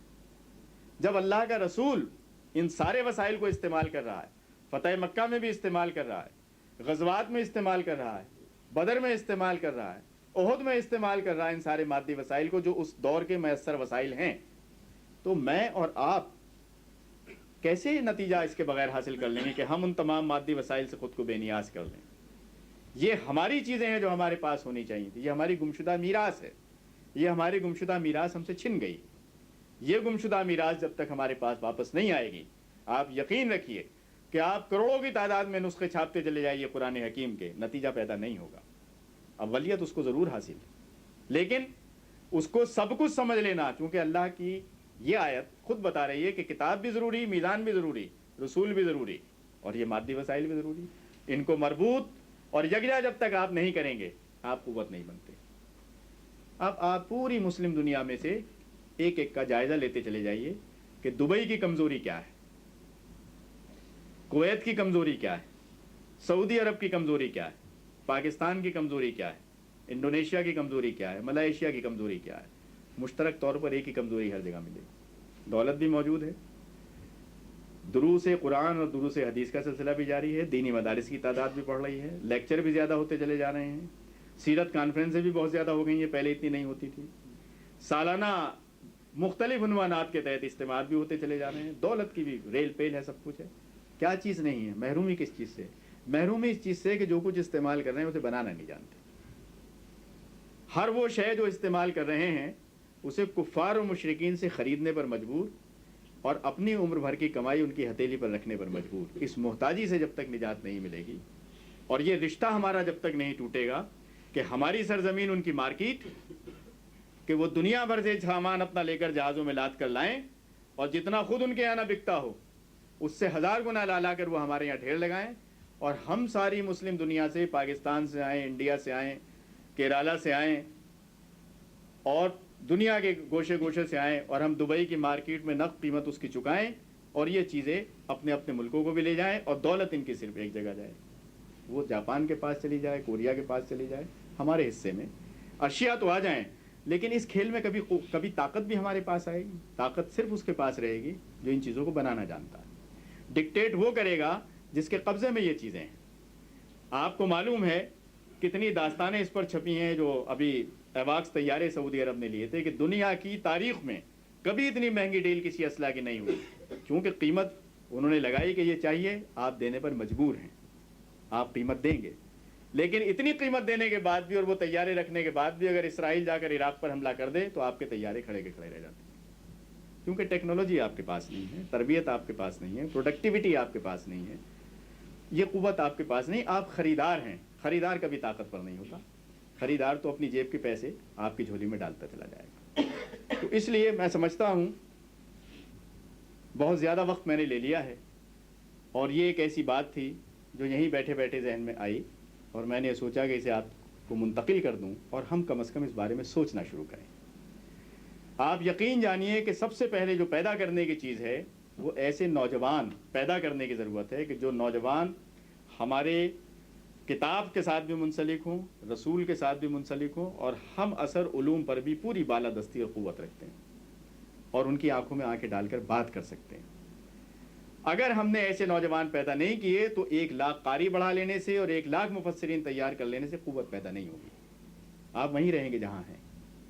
اپنے وسائل کو وہ آدمی جو آپ کو معلوم ہے، میں ایک بات مکمل کرنے سے پہلے ایک چیز کی طرف اور اشارہ کر دوں کہ دنیا میں کلبس بنائے ہیں کمیونٹیز نے.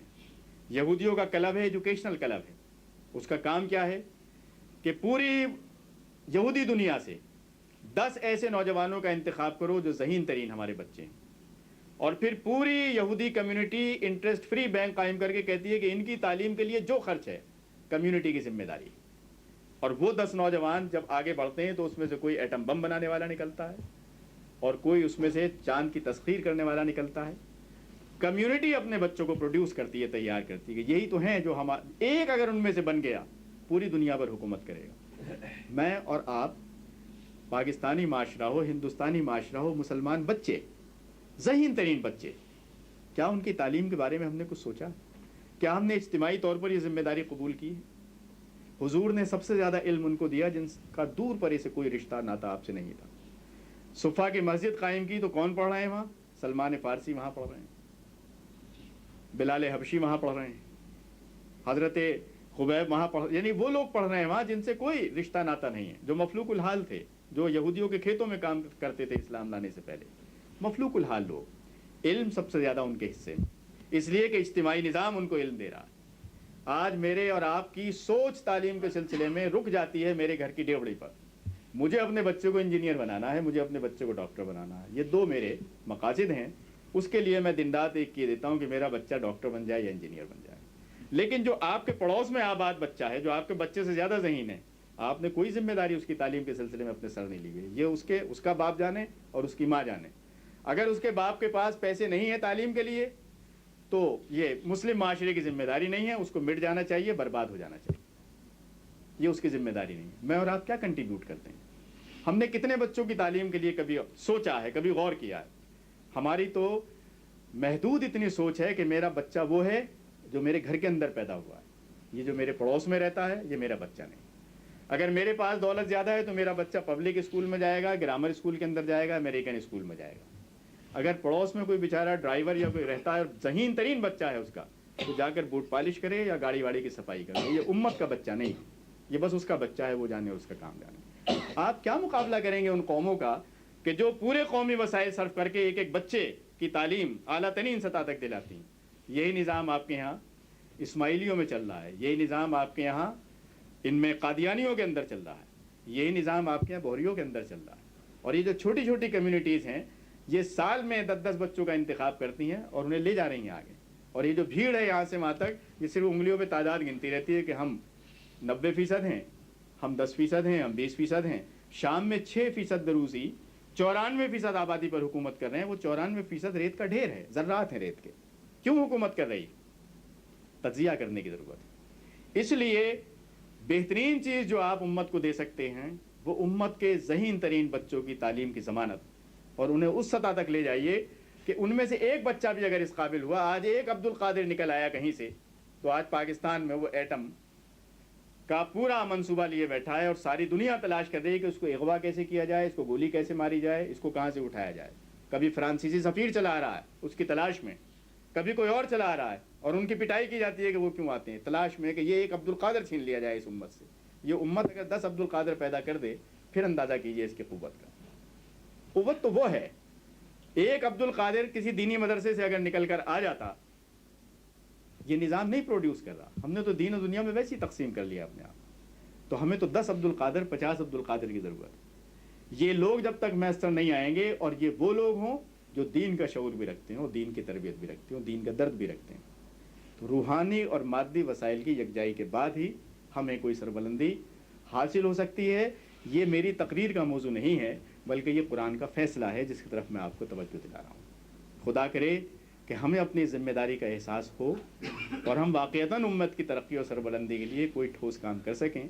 اور یہ جو ہم بے پناہ اپنے وسائل, کس قدر بدبختی کی بات ہے کہ ہم ایک دن کے اندر 50 روپے کی آئس کریم کھا جاتے ہیں, 40 روپے کے سگریٹ پی جاتے ہیں, خدا جانے کس کس نام سے آتی ہیں, لیکن کسی چیز پر اگر ہماری رقم نہیں جاتی تو وہ قوم کو ایجوکیٹ کرنے کا مسئلہ ہے. کتاب مہنگی نظر آتی ہے, رسالے مہنگے نظر آتے ہیں, اخبار کا بل بہت بھاری نظر آتا ہے, اور وہیں بیٹھے بیٹھے 100 روپے کے پستے چبا جاتے ہیں کہ محفل کے اندر, اور پتہ نہیں کتنے روپوں کی چائے پی جاتے ہیں, کولڈ ڈرنک پتہ نہیں کتنے روپوں کا پی جاتے ہیں, اور کولڈ ڈرنک کے ساری پیسے یہودیوں کی جیب میں لے جا کے ڈال دیتے ہیں. کوئی صدمہ اس پر نہیں ہوتا. صدمہ صرف علم کے نام پر خرچ ہونے والی رقم سے. تو یہ زوال علم ہے کہ جو ہماری بربادی کا سبب ہے.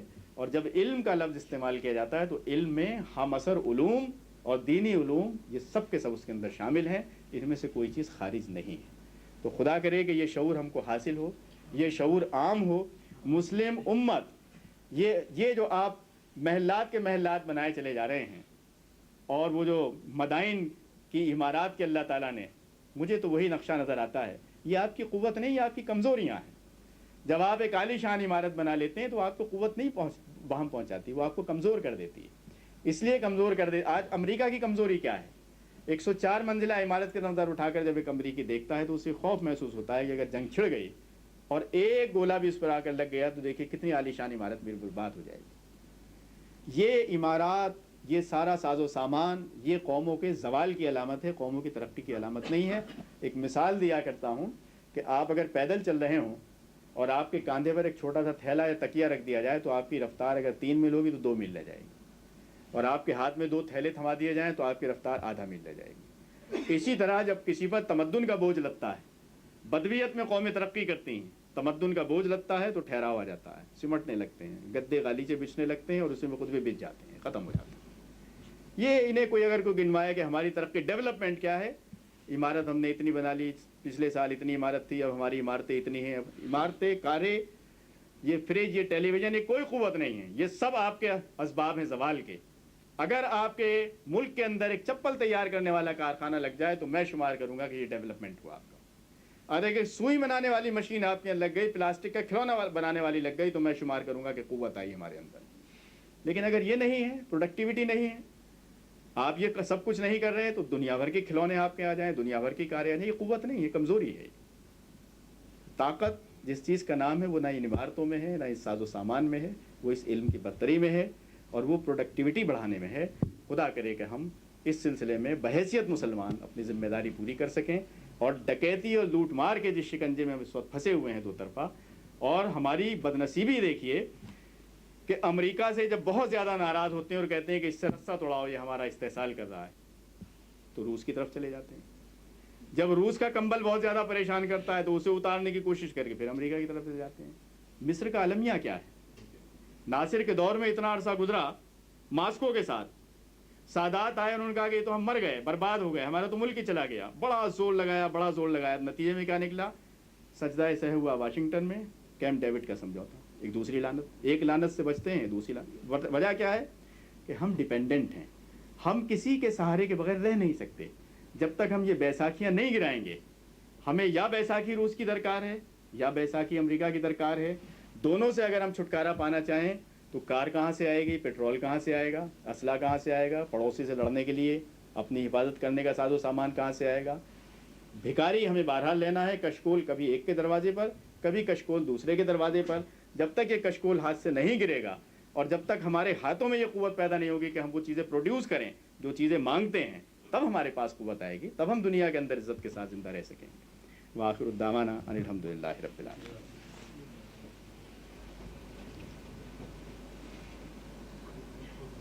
صلاح الدین صاحب، آپ نے یہ بات ٹیکنالوجی کے حاصل کرنے کے لیے بات کہی ہے. کوئی ملک آپ کو ٹیکنالوجی دینے کے لیے تیار نہیں. ابھی جاپان کا وزیر اعظم کچھ عرصہ ہوا آیا تھا اور اس نے پشاور ایئرپورٹ پر اٹھتے ہوئے یہ بات کہی تھی کہ پہلے اپنے اسٹینڈرڈس کو بلند کیجیے، بعد میں ہم یہ کمپیوٹر کی ٹیکنالوجی جو زیادہ کوشش کر رہے تھے. ٹھیک. 70 کی جنگ ہوئی اور پاکستان اب اگر پاکستان F-16 ہو یا 14 ہو یا یہ نہ خریدے تو ہمیں زندہ کوئی چھوڑنے کے لیے تیار. ہم یہ نہ خریدیں تو ہمارے پاس پیسے وہ نہیں ہیں، اگر خریدتے ہیں تو پیسے سب چلے جاتے ہیں. تو اس سارے یعنی صورتحال کو مد نظر رکھتے ہوئے متلل سے کیسے نکلا کیسے؟ پہلی بات تو یہ ہے کہ آپ کو شاید اس کا علم ہو کہ دنیا میں اس وقت سب سے زیادہ جو پائریسی ہے، ڈکیتی، وہ ٹیکنالوجی میں ہے. روس کی اس وقت امریکہ میں جو سارا نیٹ ورک ہے KGB کا اور اس کا کام ٹیکنالوجی چرانا ہے. جاپان نے ساری ٹیکنالوجی امریکہ سے چرائی ہے. ٹیکنالوجی کی چوری اس وقت دنیا کی سب سے بڑی منظم چوری ہے، اور یہ حلال چوری ہے، حرام چوری نہیں. یہ علم کی چوری ہے. اور اتنے بڑے پیسے اچھا آپ کے پاس جو آئی ہے یہ بھی چوری سے آئی ہے. آپ کے عبد القادر صاحب ایک خاص جگہ پہنچے، وہاں انہوں نے اپنے آپ کو بالکل ایک ایسا غیر متعلق آدمی رکھا جنہیں پاکستان سے کوئی دلچسپی نہیں ہے. جب وہاں تربیت حاصل کر لی، وہ تربیت لے کر یہاں آ گئے. چوری، علم کی چوری کوئی چوری نہیں ہے. تو اس وقت روس کے پاس جو کچھ ہے وہ بھی چرایا ہوا. اس وقت کمپیوٹر کے اندر روس کے ایجنٹ ایک جگہ سونگتے پھر رہے ہیں کہ کمپیوٹر ٹیکنالوجی پورے طور پر IBM، یہ ساری یہ جو نئی ہماری جدید فیلڈ ہے، اس پہ لوگ لگے ہوئے ہیں اور چوری ایک سے دوسرے کے یہاں ہو رہی. لہذا اگر وہ اتنی ترقی یافتہ سطح پر ہونے کے باوجود چوری پر مجبور ہیں اور ایک دوسرے کے یہاں نقب لگائے ہوئے ہیں، تو ہم نے اپنے اوپر کیوں اس کو حرام قرار دے دیا؟ ایک بات. دوسری بات یہ ہے کہ یہ محتاجی ایک دم سے سوئچ اوور تو نہیں ہو سکتی کہ ہم جس طرح بلب جلاتے یا بجھاتے ہیں اس طرح تو نہیں ہوگا، لیکن ایک گریجولی ہمیں ڈیپینڈنس کو کم کرتے کرتے کرتے کرتے ایک ایسی سطح پر آنا ہے جہاں ہم ڈیپینڈنس ختم کر سکیں. میرے سامنے اسی دور کی ایک مثال ہے. ہم سن 47 میں آزاد ہوئے، چین 48 میں آزاد ہوا، ہم 47 میں آزاد ہوئے، 1 سال بعد آزاد ہوئے. چین میں جب آزادی ہوئی تو ماؤ زے تونگ صاحب نے اعلان کر دیا کہ آج سے کوئی چیز باہر سے چین میں درآمد نہیں ہوگی. اتنی بڑی پابندی 70 کروڑ عوام کیسے زندہ رہیں؟ انہوں نے کہا کہ صاحب آپ کمیونز بنائیے. کمیون سسٹم کیا تھا؟ یہ دنیا میں ایک نیا تجربہ ہوا. کمیون سسٹم یہ تھا کہ آبادی کو چھوٹے چھوٹے دائروں میں تقسیم کر کے کمیونٹی بنا دیا گیا، اور میں نے خود وہ کمیونز دیکھے. اپنی روئی خود پیدا کیجئے، روئی کو دھلنے کا کارخانہ خود لگائیے، اس روئی سے کپڑا خود تیار کیجئے، باہر نہیں جائے گا. اپنی بھینس خود پالیے، مکھن خود نکالیے، دودھ خود نکالیے، گندم خود پیدا کیجئے. جو آبادی 70,000 کی یا 30,000 یا 20,000 کی خاص لوکیلٹی میں رہتی ہے، وہ تمام ضروریات اپنی خود پیدا کریں گے، سوائے ایک دو چیزوں کے، مثلا جیسے میڈیسنس ہیں تیار نہیں کر سکتے، چلیے صاحب ان کو دے دی جائے گی۔ جب انہوں نے یہ پابندیاں لگائیں تو اس کا نتیجہ یہ نکلا کہ میں جب شنگھائی کے ایک ہوٹل میں گیا تو مجھے ہوٹل کے کمرے میں پہنچانے والے آدمی نے سب چیزیں جب میرے حوالے کیں تو چلتے چلتے وہ پلٹ کر آیا، یہ اس کا ایک نفسیاتی حملہ تھا میرے ذہن پر، ہنس کر کہنے لگا کہ آپ سب چیزیں آپ کو مل گئیں، چپل یہ وہ سب مل گئیں۔ تو دروازے سے پلٹ کر آیا، کہنے لگے کہ ایک چیز پر آپ نے غور کیا؟ کہ بھئی کیا چیز؟ کہنے لگے جتنی چیزیں یہاں ہیں، ہمارا تولیہ، چپل، یہ بیڈ شیٹ، یہ کراکری، اس میں سے کوئی چیز باہر کی بنی ہوئی نہیں، یہ سب چائنا کی بنی ہوئی۔ یہ کہہ کے سلام کر کے رخصت ہو گئی۔ اگر چین کے لیے یہ ممکن ہے کہ وہ ساری چیزیں خود تیار کر سکے تو ہمارے لیے یہ کیسی یعنی ممنوع کیسے ہو گئی؟ اللہ تعالیٰ نے ہمیں آنکھیں اور ہمیں صلاحیت اور ہمیں یہ چیزیں نہیں دی۔ اصل چیز جو ہے وہ صرف یہ ہے کہ ہم اپنی پرائرٹیز کو درست کریں، اور پرائرٹیز کو درست کرنے کا مطلب یہ ہے کہ میرے پاس آج 100 روپے ہیں، ان 100 روپے سے میں کیسٹ خریدوں، ان 100 روپوں سے میں کار خریدوں، ان 100 روپوں سے میں کولڈ ڈرنکس کی کوئی اچھی سی دعوت کروں، شادی پر خرچ کروں، بیاہ پر خرچ کروں، کاہے پر خرچ کروں، یا میں اسے کسی ایسے مصرف میں لگاؤں کہ جس سے 10 سال بعد 5 سال بعد مجھے کوئی قوت مل سکے، اپنے بچے کی تعلیم پر لگاؤں، کس چیز پر لگاؤں؟ تو جو بھی آپ کے محدود وسائل ہیں ان محدود وسائل کے استعمال کی ترجیحات کو درست کرنے کی ضرورت ہے، اور جن قوموں نے یہ ترجیحات درست کر لی ہیں، چین کا سبسسٹنس لیول ہم سے بہت لو تھا جب وہ آزاد ہوا ہے، دھول اڑتی تھی، اب بھی وہ دنیا کے مفلوق الحال ملکوں میں شامل ہے۔ ہم سے 1 سال بعد آزاد ہونے والی قوم اگر ایٹم بم کا دھماکہ ہم سے 10 برس پہلے کر سکتی ہے، ہم کیوں نہیں کر سکتے؟ ایسا نہیں ہے۔ اصل چیز یہ ہے کہ ایک تو انڈیویجولزم ہمارے یہاں بہت زیادہ ہے کہ ہم فرد کی حیثیت میں بکھرے ہوئے ہیں، اور ہم اپنے بھائی کو بھی شریک نہیں کرنا چاہتے، اجتماعیت تو چھوڑیے آپ۔ لیکن جن قوموں نے ترقی کی ہے ان کے ہاں پہلی تبدیلی یہ آئی ہے کہ انہوں نے قوم کے درد کو ہر فرد نے اپنا درد بنایا۔ برطانیہ میں، فرانس میں، امریکہ میں، جرمنی میں جب لوٹ مار کا پیسہ پہنچا ہے تو انہوں نے یہ طے کیا کہ ہمارا آدمی کچھ بھی کرتا ہو، کسی بھی سطح کا ہو، لیکن اسے سواری ضرور ملنی چاہیے، سفر کی علاج اسے ملنا چاہیے، اس کو روٹی ملنی چاہیے، اسے سر چھپانے کی جگہ ملنی چاہیے، اس کا ایک خاص لیول مقرر کر کے ان کا کہ اب اس سے آگے جو جانا چاہے وہ لکھ پتی کروڑ پتی کہیں چلا جائے، لیکن یہ منیمم لیول ہے، یہ بہرحال سب کے لیے تمام۔ یہ قوم ایثار کر کے اپنے ہر فرد کو، یہ ساری چیزیں جب تک ہم اپنے کردار کا حصہ نہیں بنائیں گے، شیئر نہیں کریں گے، اور یہ کہ ہم تعلیم پر، اب آپ کو معلوم ہے کہ حیدرآباد دکن میں جب یہ ملک بنا نہیں تھا تو حیدرآباد دکن کے اندر 12.5% بجٹ کا حصہ تعلیم پر خرچ ہوتا تھا۔ آج پاکستان میں تعلیم پر پہلی بار اللہ کا فضل ہے 1.7 پر ہم پہنچے ہیں، پہلے 1.3 تھا اور اس سے پہلے 1% تھا۔ آپ تعلیم پر 1% خرچ کر کے اور باقی اللہ تللو میں گزار کر آپ 40% اپنی رقم پیٹرول پر خرچ کر کے، اور کیوں کر رہے ہیں آپ؟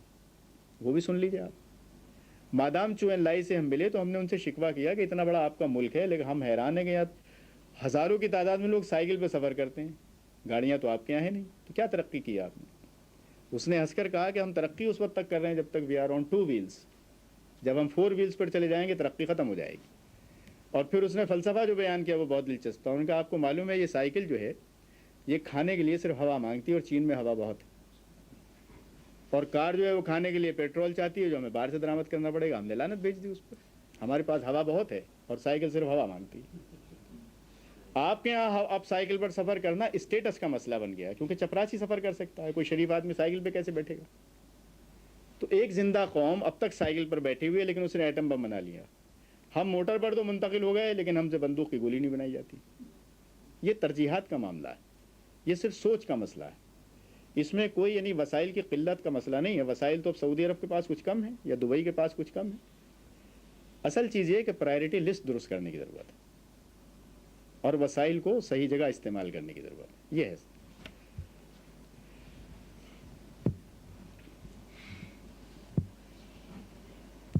لوگ تھک چکے ہیں، میں نے بہت لمبی تقریر کی ہے، سونا چاہتے ہیں میرا خیال ہے۔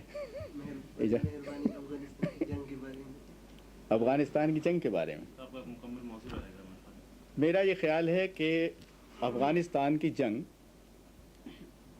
کے واقعات تو میں نے نہیں گنوائے، لیکن میری پوری کی پوری تقریر افغانستان کی جنگ سے براہ راست تعلق رکھنے والی ہے۔ یہ جہاد جو اللہ تعالیٰ ہم سے چاہتا ہے کہ اس کے ذریعے ہم پوری دنیا پر غالب آئیں. اسی جہاد کا یہ نسخہ استعمال کیا گیا کہ اگر کامیاب ہونا چاہتے ہو جہاد میں تو پہلے روحانی طور پر اپنا تزکیہ کرو اور پھر مادی طور پر ان قوتوں کو، ان منافع کو حاصل کرو. تو میرا ذہن اس سے غیر متعلق نہیں تھا جب میں یہ بات کر رہا تھا. افغانستان کا بھی مسئلہ یہی ہے، فلسطین کا مسئلہ بھی یہی ہے، اور باقی جہاں جہاں جنگ ہو رہی ہے مسلم دنیا میں وہاں سب کا مسئلہ یہی ہے. اور حد یہ ہے کہ ایران جیسا ملک جس نے اتنی شاندار ڈیفیٹ دی، مجھے وہ دستاویزات دیکھ کر، چونکہ میں انہیں دیکھ چکا ہوں، اتنی شرم آئی کہ اسی ایران کو اب عراق کے خلاف لڑنے کے لیے اسرائیل سے اسلحہ لینا پڑ رہا ہے. یہ کتنی شرمناک بات ہے. اگر ہم اسرائیل کا اسلحہ لے کر اور کسی مسلمان ملک کو شکست بھی دے دیں تو مسلمان کی فتح تو وہ نہیں ہوئی، شاید کسی اور کی فتح ہو.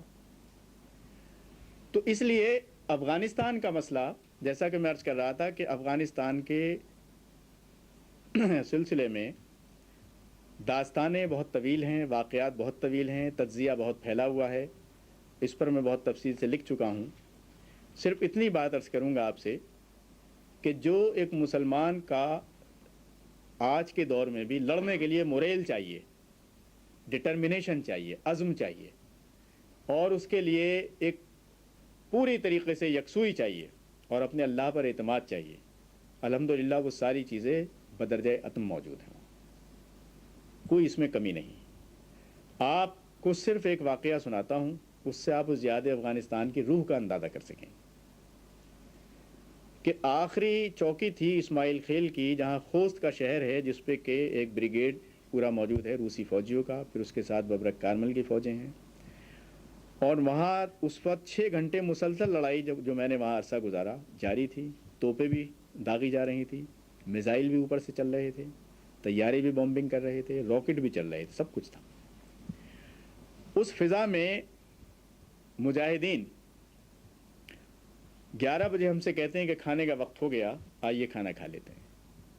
تو ان کا کمانڈر کہتا ہے کہ کچھ انتظام تو کرو کھانے کا. اس کے لہجے سے میں سمجھ گیا کہ انہیں ہمارے یہاں آنے پر کھانے کے سلسلے میں کوئی پریشانی ہے. میں نے ان سے کہا کہ آپ اہتمام کوئی نہ کریں، جو کچھ آپ روز کھاتے ہیں اسی میں ہم شریک ہونا چاہتے ہیں. انہوں نے کہا کہ نہیں آپ کے لیے ہم کچھ کرتے ہیں. میں نے کہا نہیں، بالکل نہیں. اگر آپ نے میرے لیے کچھ کیا تو پھر میں تو شرکت جہاد سے محروم رہ گیا. جو کچھ آپ کھاتے ہیں اسی میں شریک ہونا چاہتا ہوں، وہی عین میرے لیے راحت کا اور دلی مسرت کا باعث ہوگا. بہت ہی شرماتے ہوئے بیچاروں نے پریشانی کے عالم میں جب اپنا لنچ سامنے رکھا ہے، اس سے ہی آپ اندازہ کر لیں. ان کے کاندھوں پر ایک چادر ہوتی ہے، سب نے اپنے کاندھوں سے چادر اتاری، اس کی ایک گرہ انہوں نے کھولی، اس کے اندر خشک روٹی کے ٹکڑے بندھے ہوئے تھے، اور اس کے بعد انہوں نے جیب میں سے کاغذ کی پڑیاں نکالیں جس کے اندر گڑ کی ڈلی لپٹی ہوئی تھی.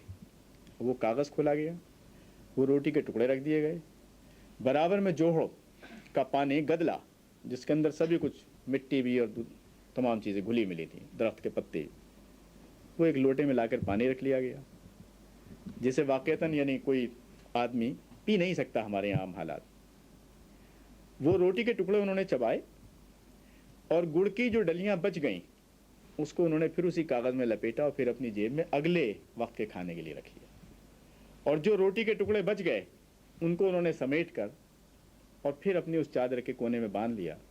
یہ ان کی خوراک تھی، یہ ان کا پانی تھا، اور یہ ان کا جہاد تھا. اور میرا یہ خیال ہے کہ شاید جہاد کی شرط ہی یہ ہے، جہاد اسی طرح ہو سکتا ہے.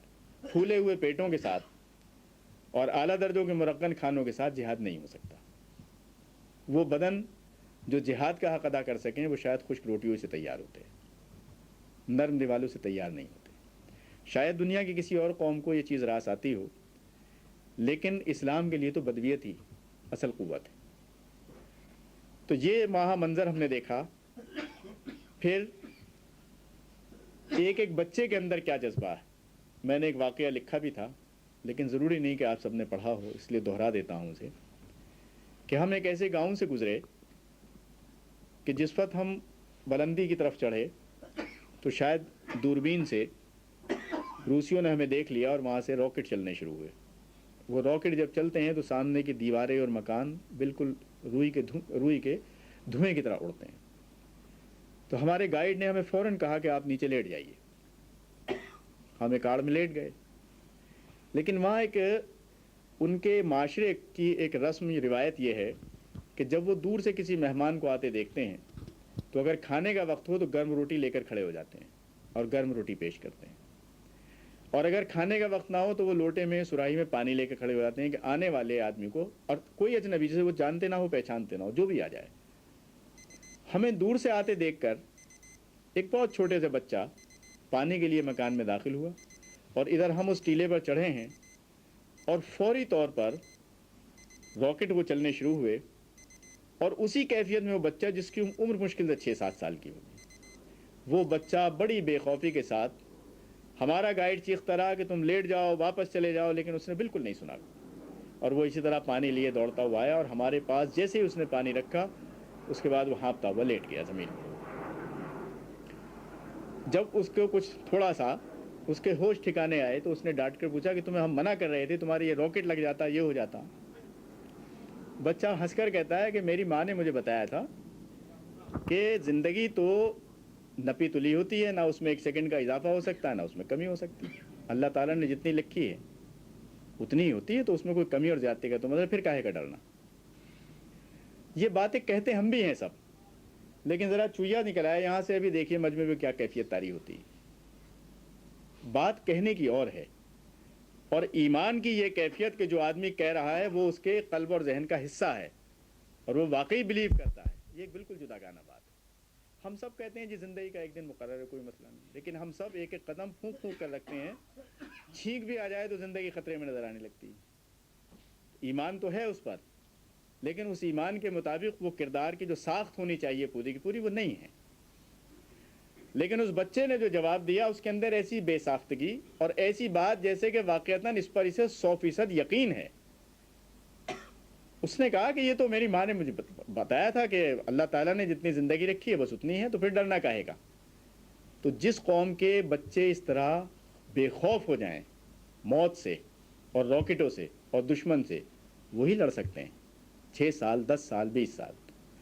اس لیے ان افغانوں کی جو جنگ ہے، واقعہ یہ ہے کہ یہ کسی لحاظ سے بھی جہاں تک ایک مجاہدانہ کردار کی ضرورت ہے وہ تو ان کے پاس ہے، لیکن جو وسائل انہیں درکار ہیں، میں تو کہتا ہوں کہ اگر پوری مسلم دنیا میں کام کرنے والا مزدور اور تاجر صرف یہ طے کر لے کہ ایک دن کی پوری آمدنی افغان مجاہدین کے حوالے کرنی ہے، تو آج وہاں اسلحہ کے ڈھیر لگ جائیں۔ کس کو فرصت رکھی ہے؟ ہم سمجھ رہے ہیں وہاں ایک جنگ ہو رہی ہے، ہمارا اس سے کیا واسطہ؟ اللہ تعالیٰ نے اس امت کو ایک امت قرار دیا تھا، انڈونیشیا میں رہنے والا اور مراکش میں رہنے والا ایک دوسرے کا بھائی، اور ملک کے لیے نہیں کہا تھا، دبئی کے لیے اور پاکستان کے لیے نہیں کہا تھا، یہ کہا تھا کہ تم ایک امت ہو، تم مسلمان ہو، اور تم ایک جسم کی مانند ہو کہ جس کے ایک عضو کو اگر کوئی تکلیف محسوس ہو تو پورا جسم اسے محسوس کرتا ہے۔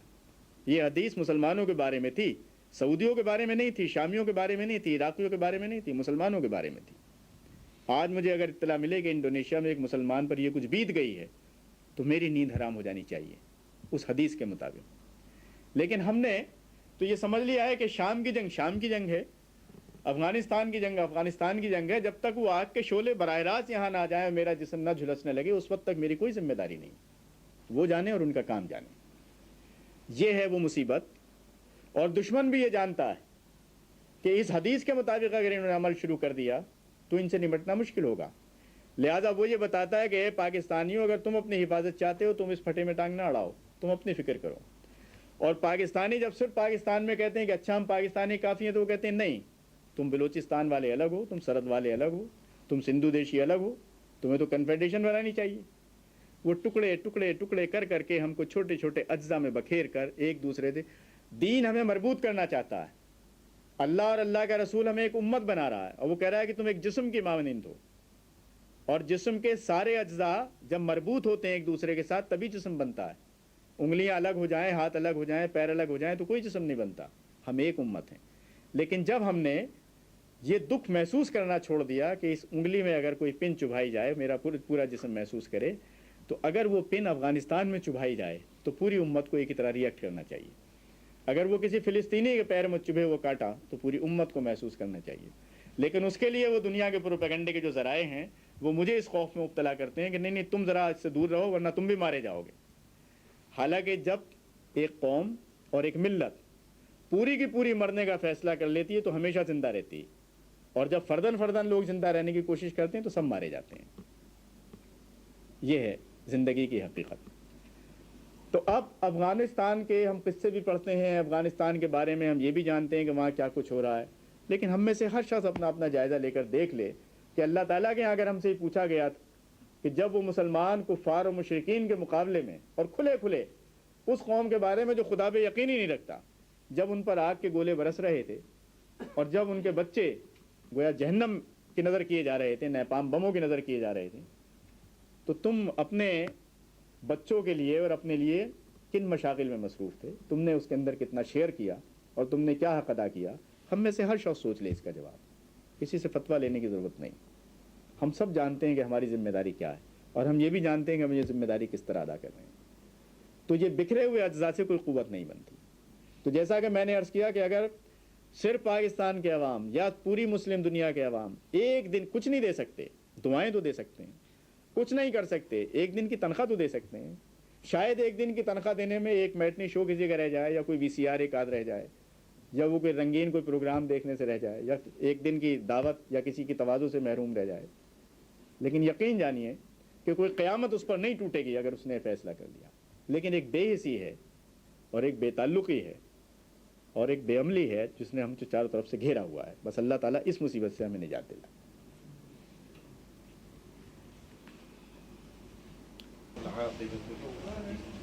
الصلاة والسلام على أشرف الأنبياء والمرسلين محمد وآله وأصحابه وأزواجه وذرياته وأهل بيته أجمعين. اللهم ربنا تقبل منا ما كان صالحا وتجاوز عنا ما كان فاسدا. اللهم إنا نسألك الهدى والتقى والعفاف والغنى. اللهم ألف بين قلوب المسلمين. اللهم ألف بين قلوب المسلمين. اللهم وفق المسلمين لما تحب وترضى واجعل آخرتهم خيرا من الأولى. اللهم وفق ولاة أمور المسلمين لما تحب وترضى. اللهم وفقهم ما تحب وترضى. اللهم وفقهم ما تحب وترضى واجعل آخرتهم خيرا من الأولى. اللهم انصر المسلمين. اللهم انصر المسلمين. اللهم انصر المجاهدين في مشارق الأرض ومغاربها. اللهم انصرهم من عندك نصرا عزيزا يا خير الناصرين. اللهم انصر المسلمين. اللهم انصر المسلمين. اللهم انصر المسلمين. اللهم اغذل الكفرة والمشركين واليهود والنصارى والمجوس والشيوعيين وكل من أعداء الدين. اللهم شتت شملهم ومزق جمعهم وخالف بين كلمتهم ودمر ديارهم وخرب بيوتهم وزلزل أقدامهم وأنزل بهم بأسك الذي لا ترده عن القوم المجرمين. اللهم إنك تقدر على كل شيء. اللهم إنك تقدر على كل شيء ولا نقدر على شيء. فخذهم أخذ عزيز مقتدر. فخذهم أخذ عزيز مقتدر. فخذهم أخذ عزيز مقتدر. اللهم اشفنا واشف مرضانا واشف مرضى المسلمين جميعا. اللهم اشفهم شفاء كاملا دائما مستمرا. اللهم اغفر لنا ولوالدينا ولجميع المؤمنين والمؤمنات الأحياء منهم والأموات برحمتك يا أرحم الراحمين. ربنا تقبل منا إنك أنت السميع العليم وتب علينا إنك أنت التواب الرحيم. سبحان ربك رب العزة عما يصفون والسلام على المرسلين.